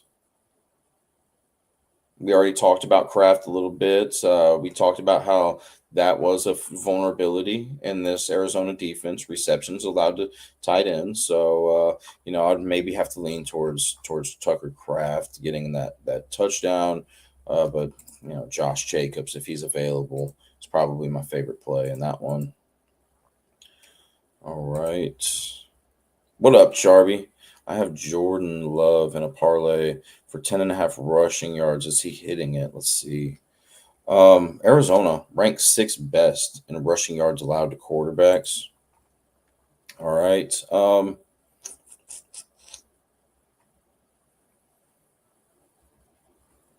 you said 10.5.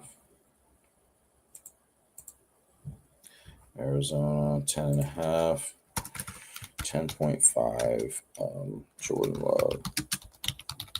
So there's a lot of stuff we could look at with this. What type of game do you predict this to be? Because you can get into some crazy splits, man. And it was advantageous for that David Montgomery prop that I said that I really liked. It was my favorite prop. I think it was in week 4 or something like that. And, one of the biggest reasons why is because I noticed that David Montgomery had scored a lot of touchdowns when the Lions won their games by 15 plus points.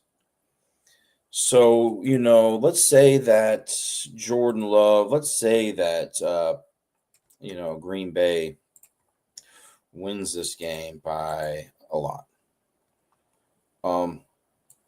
Last year, Jordan Love, let's say that they win by 15 plus points. Jordan Love didn't have any rushing touchdowns, and he averaged more yards per carry when the victory margin was between 0 and 7 than when it was 8 through 14 and 15 plus. So based on that alone, I think the more competitive this game is, the better chance it is that Jordan Love gets those rushing yards. Also, in 2023, more data here, he averaged 5.3 rushing yards per attempt and had 2 rushing touchdowns in games that were decided by 0 and 7 points compared to the other ones. It was significantly different. So I think, based on that alone,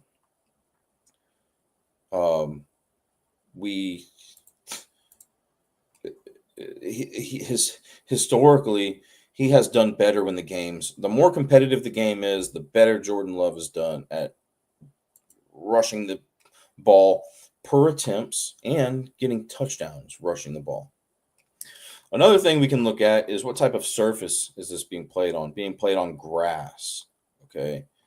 So I'm seeing that last season, Jordan Love was better at rushing on turf in regards to yards per carry. It's a significant difference. He was better on rushing on turf than grass. And then let's check the other one. Same with 2023. Significant difference. So based on that alone, I don't like it, Ivan. And then game log. Let's go look. How many times has he gone over that this season? 4 out of 5 games, right? So that looks good. And then how many times last season? 1, 2, 3. Only 3 times out of 3, 6, 9, 12, 13, 14, 15, 16 games, which I don't like. I'm seeing more things that I don't like about this, Ivan. Anything can happen, though, right? Now, one of those games last season against Arizona, he did go over that. He got 13 plus rushing yards against Arizona. So 1 out of 1 times throughout his history, he's gone over that line against Arizona. But I just see more. I just see things that I just fear that I don't like that this game is being played on grass. I don't like that that this game could be a blowout. The more competitive, like I was mentioning, the more competitive you see this game, the better I like his chances based on his splits, his career splits. And the Cardinals, once again, rank, what was it, 6th best at preventing quarterbacks from rushing the ball against them this year. So I am rooting for you, though. I hope I'm wrong on that, but I got to lean towards Jordan Love going under those 10.5 rushing yards. I'm definitely going to put Tucker Kraft in a slip or two. Yeah, man. I don't know what this, but I fear betting Cardinals games. Yeah, this seems like a spot. Green Bay has been a team that I've kind of picked on this year a little bit. I've been on them. I've been calling these Green Bay games pretty good, I think, for the most part. Now, I didn't call a tie, but I did call Dallas covering against Green Bay that game. Called Green Bay beating Detroit, I believe, in week 1. I think every game that Green Bay has played in, I've predicted right. And I could be wrong, but I feel pretty good about this Green Bay team and where they stand. And I feel like this could be a competitive game for some reason.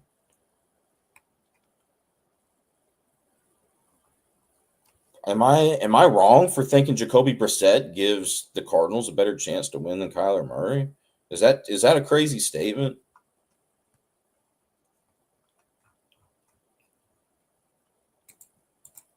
If it is, I don't feel like it's too crazy.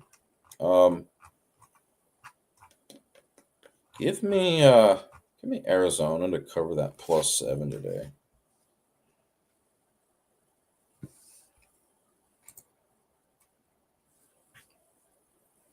Okay.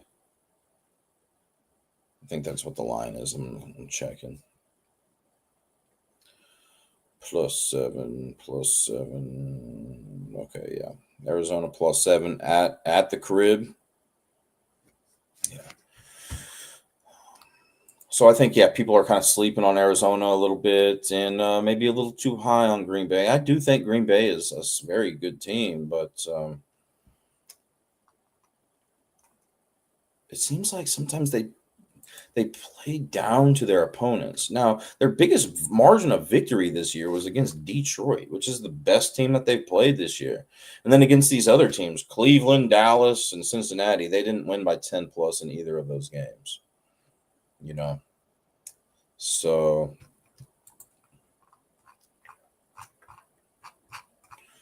Atlanta and San Francisco here, guys, and then we're going to wrap this up. San Francisco leads the all-time series 48, 33, and 1 against the Falcons. These teams have played each other 3 times on this exact date. Atlanta won 21-7 in 1969. They ended in a tie, so we have a tie potential in this game. They ended in a tie in 1986. 10-10 was the final score.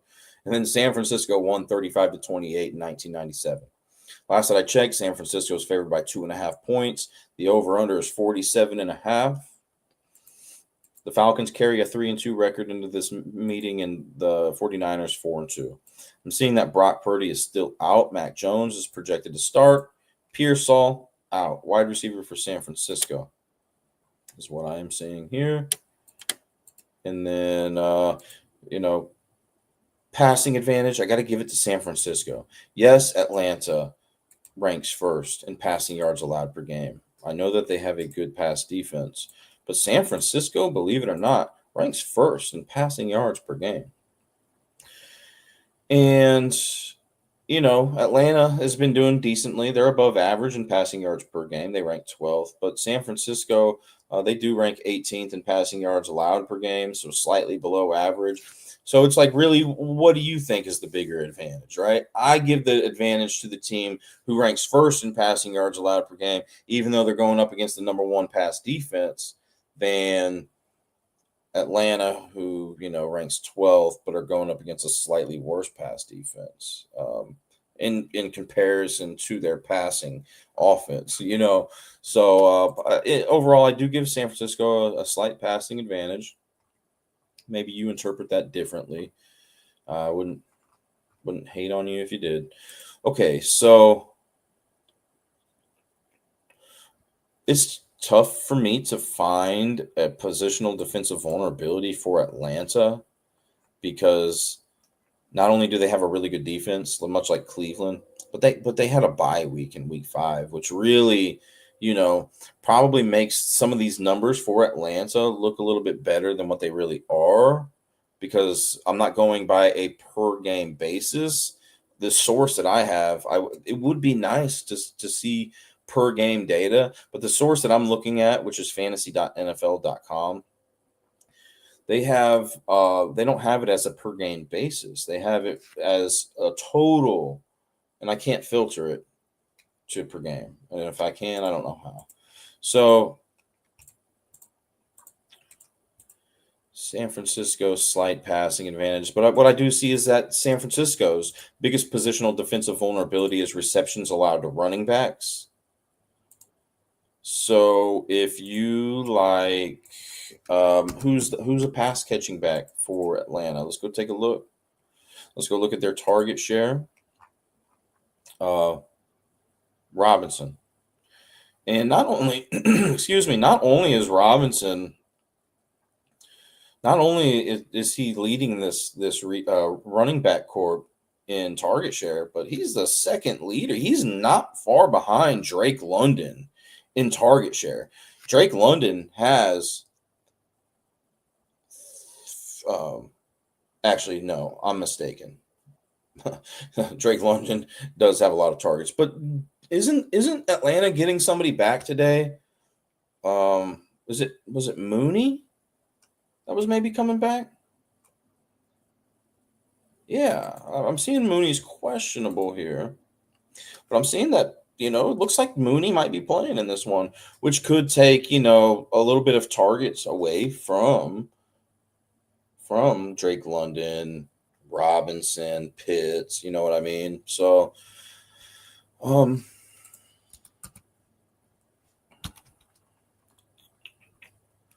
don't have a lot of good information on this game, to be completely honest with you, Ivan, in regards to player props. But what I will say is that Atlanta is much more vulnerable to the rushing attack, which is not one of San Francisco's strengths, though, is running the ball. They rank 30th in rushing yards per game. But I could see McCaffrey breaking out for a good run or two against this Atlanta team. Atlanta allows the 6th most before the week started rushing yards per attempt to opposing teams, and Christian McCaffrey ranks 44th in the NFL and first on this team in rush yards per attempt. So I could see him having some nice gains here. San Francisco just lost their last game. Atlanta won. What is this? Sunday Night Football, right? Sunday Night Football, primetime game where I feel confident in for the most part. This game in particular, I think I'm going to have to lean towards, let's see, San Francisco slight third down conversion advantage. San Francisco slight red zone conversion advantage. No clear red zone attempts per game advantage. Atlanta big sacks advantage. And Atlanta big turnover differential advantage. It's in San Francisco. This one's kind of tough to call, to be quite honest with you. I think some other guys. Oh, I'm about to get off the air here. I think some other guys probably have to get on the show. I'll answer you guys' questions in just 1 second, please. Appreciate the comments though.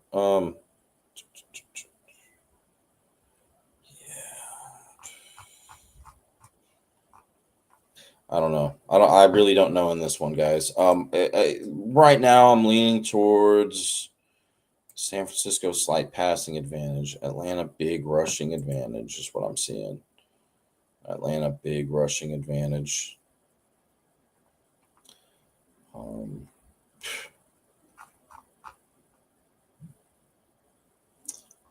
gonna have to lean towards San Francisco. Yeah, give me San Francisco spread. I don't feel good about that one though.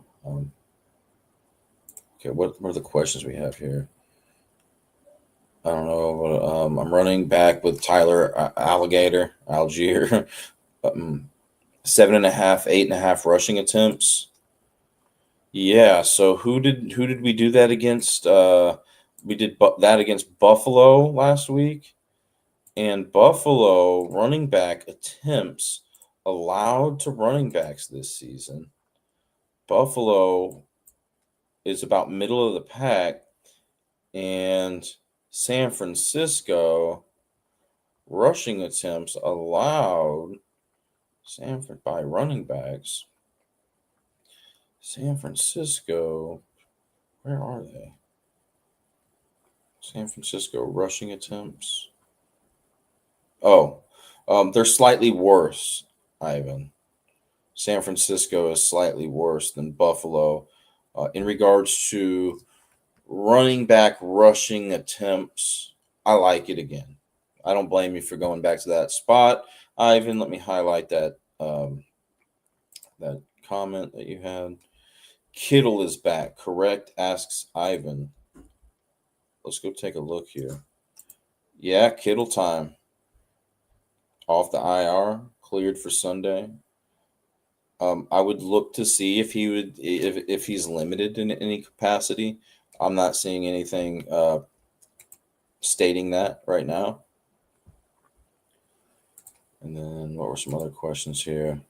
Who is your lock of the day? It was really the Rams was in my survivor pick, but that game is already passed by. So I mean, nothing's a lock, right? But what statistically pops out to me out of everything that we've talked about today,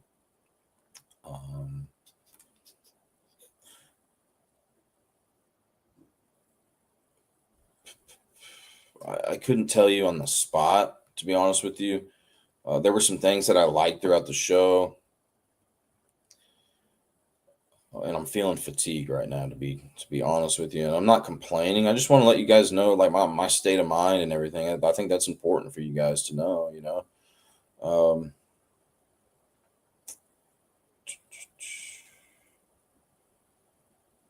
Ooh, Keenan Allen. Keenan Allen. Once again, the Chargers call a high percentage of passing plays. Indianapolis's biggest positional defensive vulnerability is receptions allowed to wide receivers. Keenan Allen over under 4.5 receptions. He's gone over that in 5 out of 6 games this season. Went over that in 3 out of 3 career games against Indianapolis. He leads the Chargers in target share. I think that statistically makes good sense. You know. Also, Keenan Allen receiving yards, I think, makes some good sense here. Indianapolis ranks 4th worst in receiving yards allowed to wide receivers. He's gone over the 46.5 receiving yard line in 4 out of 6 career games, or out of 4 out of 6 games this season. He's gone over that in 3 out of 3 career games against Indianapolis. He has averaged 111.3 yards per game throughout 3 games against the Colts throughout his career. Every game that Keenan Allen has played against the Colts, he's had 100-plus yard receiving games with at least 8 receptions in each game. He's also scored a touchdown in 2 out of 3 of those games against Indianapolis. So I think statistically that makes the most sense. It's right up there with Devontae Adams. I told you guys on the first look show and on the breakdown this morning, Devontae Adams. He was a guy I was looking at, and he's got at least 2 touchdowns right now. It always doesn't pan out like that, but whenever you put in this work, it feels good when it does, right? But don't get discouraged. I don't get discouraged whenever I put in a lot of work and I come up short. Just get back at it the next week. I think that's what it's about: being persistent, staying consistent. Kittleback, says Matt Charbonneau. Charby. Kittleback takes away some defenders. Give me Bourne for that 100+ yard hat trick. Fade of the day. Something that maybe statistically makes sense. That's the way I interpret your question. Something that statistically makes sense that I'm not looking to target, or that I'm maybe looking to fade or something. Probably Rico Dowdle. Okay, rushing yards. He hasn't gone over that rushing yard total, the 59.5. He hasn't gone over that in any game that Chuba has played in this year. Looks like Chuba Hubbard's going to be playing in this game. The Jets' rush defense has been pretty good. Now, they've allowed the 10th most rushing yards to running backs, but I just don't know if Rico Dowdle gets that same volume in this game or not. And something's telling me that the Jets are going to now, I went with Carolina. On Thursday's show, I was leaning towards the Jets. Today, I switched back to Carolina. I'm really torn on this game. I want to see the Jets win, all right? So, and I think, I was talking with Ivan about this. Sometimes whenever a team's star player, like Garrett Wilson, he's doubtful. Whenever he goes out, a lot of people are like, "Oh, the Jets have no chance now." Well, I think this may cause the Jets to gel a little bit more. Yeah, and the Jets, Charby, they haven't lost. Like, they've played some pretty solid teams and competed well against them. They only lost to Denver by 2 last week in London. They only lost by 2 against Tampa Bay. They only lost by 2. The magic number here is 2. They only lost by 2 points against Pittsburgh in week 1. So, and Carolina is winless on the road this season. So, not necessarily a game I'm feeling great about, dude. Yeah, I'm seeing that Garrett Wilson is doubtful, and that's something else that we can do. We can try to maybe get some injury updates here for you guys. I see a lot of injury questions. So I think somebody that does a really good job with this is the FanDuel Daily Fantasy app. Just makes it very clear and concise. They do a pretty good job at this. Whether you play the FanDuel Daily Fantasy or not is one thing, but let's run down the list here. Josh Jacobs, running back for the Packers, questionable with an illness, considered a true game time decision. Emmanuel Wilson would be in line to start at running back if Jacobs is unavailable. Mike Evans, wide receiver for Tampa Bay, is likely to play Monday night against the Lions. Bucky Irving, out. Running back for Tampa Bay, out Monday night's game. Abuka, wide receiver for Tampa Bay, limited participant in Saturday's practice and is considered a game-time decision for Monday's game against the Lions. Garrett Wilson, doubtful with a knee issue, so it does not look like he will play.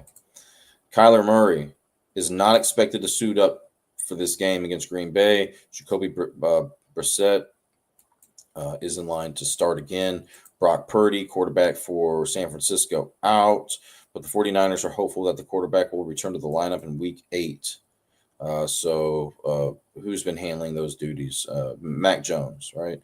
Deebo Samuel, wide receiver for Washington, one of many wide receivers out for Washington today. J.J. McCarthy will work as the emergency third quarterback for Sunday's game against the Eagles. Minnesota quarterback J.J. McCarthy not starting, not projected to start here. Brock Bowers, tight end for the Raiders, is not expected to play, and he's doubtful. So Michael Mayer, and we talked about him earlier in the show. I could see Michael Mayer having a big impact for the Raiders in this game. Ricky Pearsall out, wide receiver for San Francisco. Terry McLaurin, another Washington wide receiver that is out today. DeAndre Swift, questionable, and is expected to play. Running back for Chicago, expected to play, but is technically questionable.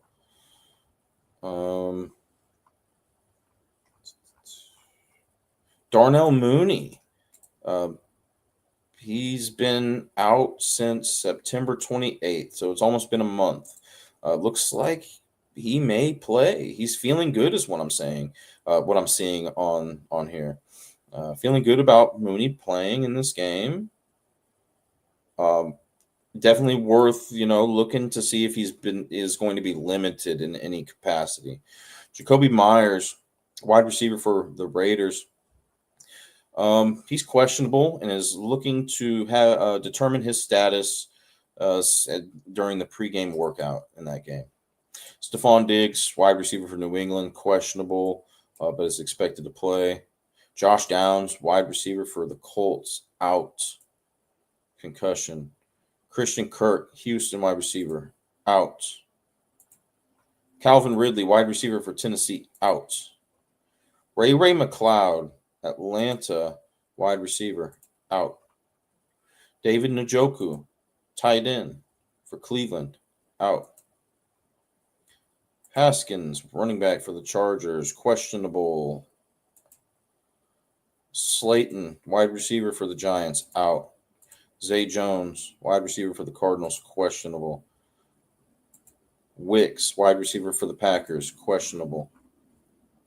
Zach Ertz, tight end for Washington, questionable, but is expected to play. Chris Godwin out for Tampa Bay against Detroit.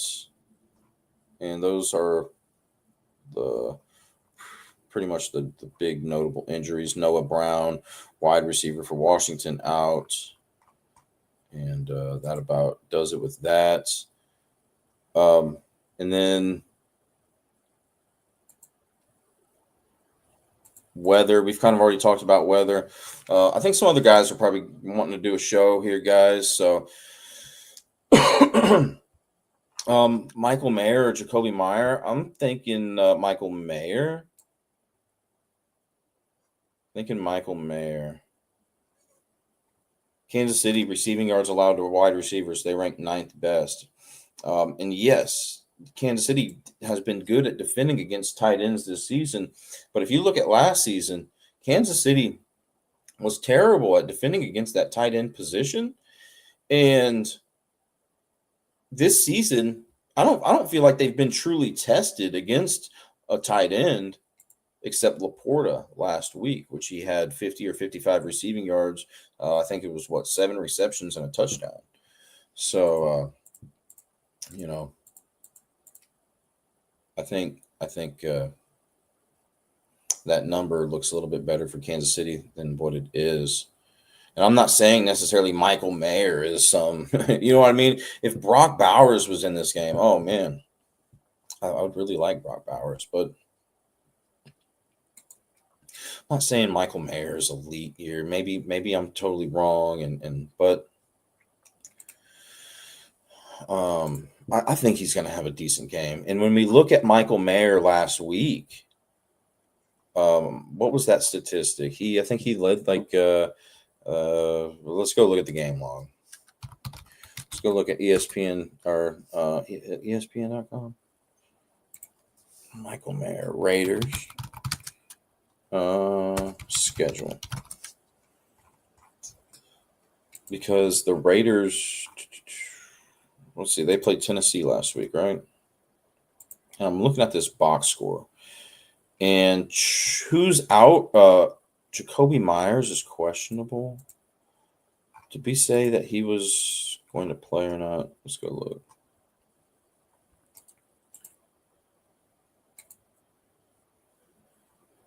I'm seeing that Jacoby Myers is out, guys.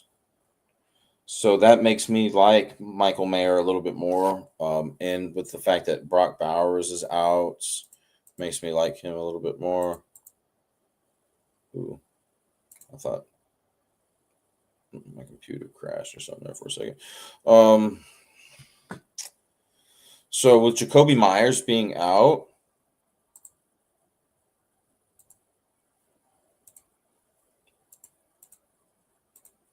that makes me like Trey Tucker and Michael Mayer more.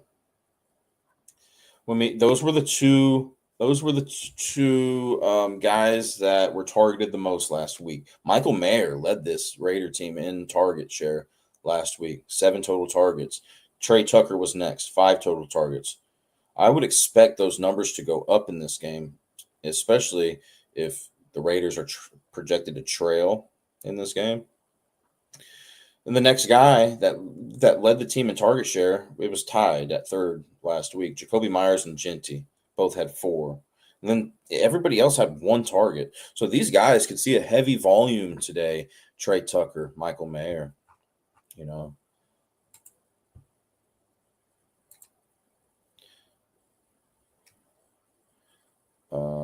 If Dallas closed up shop and you had to pick a new team, who are you picking for life? Oh, man.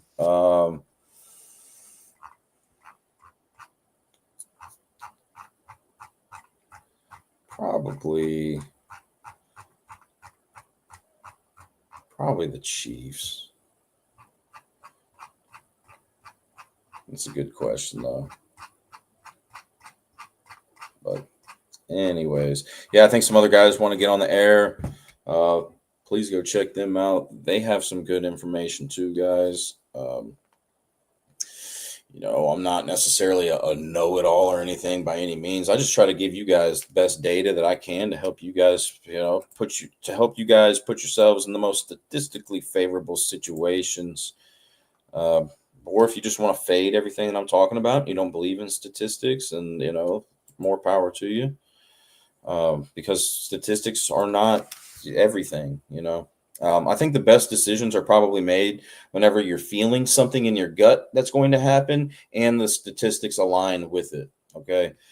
And yeah, for sure, man. And if you guys could, please hit that subscribe button. I appreciate you guys for joining today. And we also have some good deals up in that top left-hand corner of the screen. If you hit that QR code, takes you to, like Walmart.com and all sorts of stuff. Hey, thank you guys. The whole 9 yards. So, yeah, that QR code will basically say everything. JB was saying we're going to have something that just goes ahead and automatically plays the stuff that I need to say about all that. I'm not good with all that stuff. You know what I mean? So, but anyways, that QR code will tell you everything, and I really appreciate you guys for being here once again.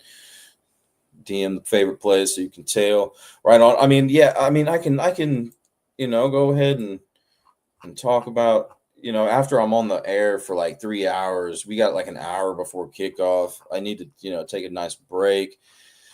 Favorite plays just on the top of my head. The fly, man, on the fly. Some things that looked good to me. Before I get out of here, Judkins rushing props. I think Stephon Diggs was in a decent situation. I didn't really love it, so I'm not even gonna say that. Hollywood Brown over the 23.5 receiving yards, I think looked good. Geno Smith over 10.5 rushing yards. Mahomes 2+ passing touchdowns.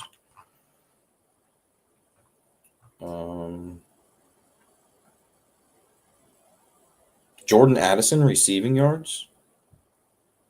Hey, thanks, Ivan.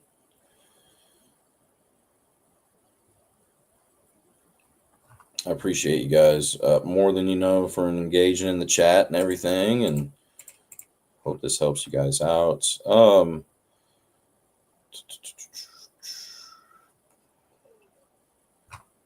I don't, on the fly, it's tough. And I've been thinking about doing these shows maybe like on Saturdays, so it gives you guys even more time to, it's tough for me to get all that information ready for you guys early in the week though. On Thursday, Friday, I probably could have done it this week though. Um, Troy Franklin over 32 and a half receiving yards. Charby, I think you mentioned something about Troy Franklin. The Keenan Allen props, receptions, and or receiving yards, and or anytime touchdown. Possibly 100+ yard game. He's had a 100+ yard game in 3 out of 3 career games against the Colts, and at least 8 receptions. And he leads that team in target share. Everything Washington. I think there's some good value with those sleeper players for Washington, McCaffrey. I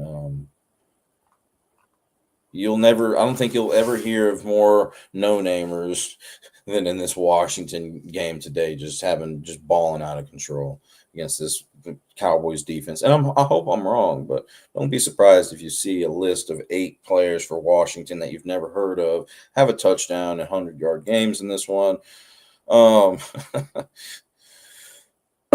Excuse me. Trey McBride, I believe it was, Ivan. Trey McBride receptions. I think it's worth looking at. I think Arizona's probably going to have to throw the ball a lot. That's Green Bay's biggest positional defensive vulnerability is receptions allowed to tight ends. So, yeah, I'm thinking Trey McBride receptions is on the radar here. And that's probably about it. Just browsing through my notes again. But I'll see you guys again tomorrow.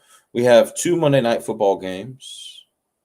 Tampa Bay at Detroit and Houston at Seattle. But anyways, thank you guys again for joining. I'll see you guys tomorrow. Good luck. Not moved. Out.